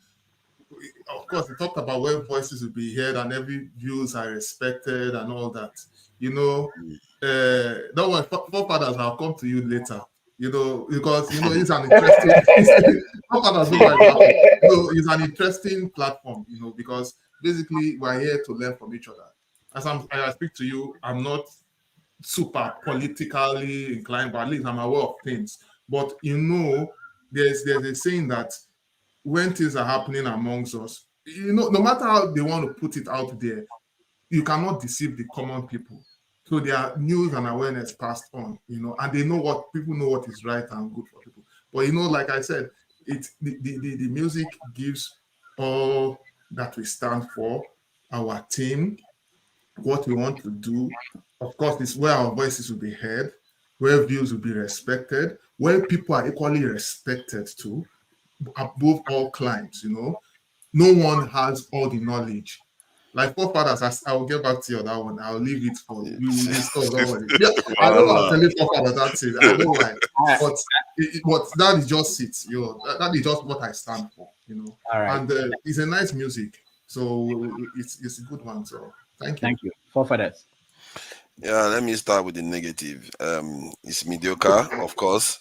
You're not going to expect to see this. You're not going to expect to see this anytime on this in top 10. However, However, he's put a lot of effort and dedication into the song, and I think it is going to make for a good break song. Like when you're going on a short break and then you play all the song, like Ovie suggested, you put something on top of it, and it matches. It will match the visuals too. So and I applaud him for doing that because I'm sure I can see the work he has done to put that together. So, and I think it will be good for a break song and with all those visuals on it.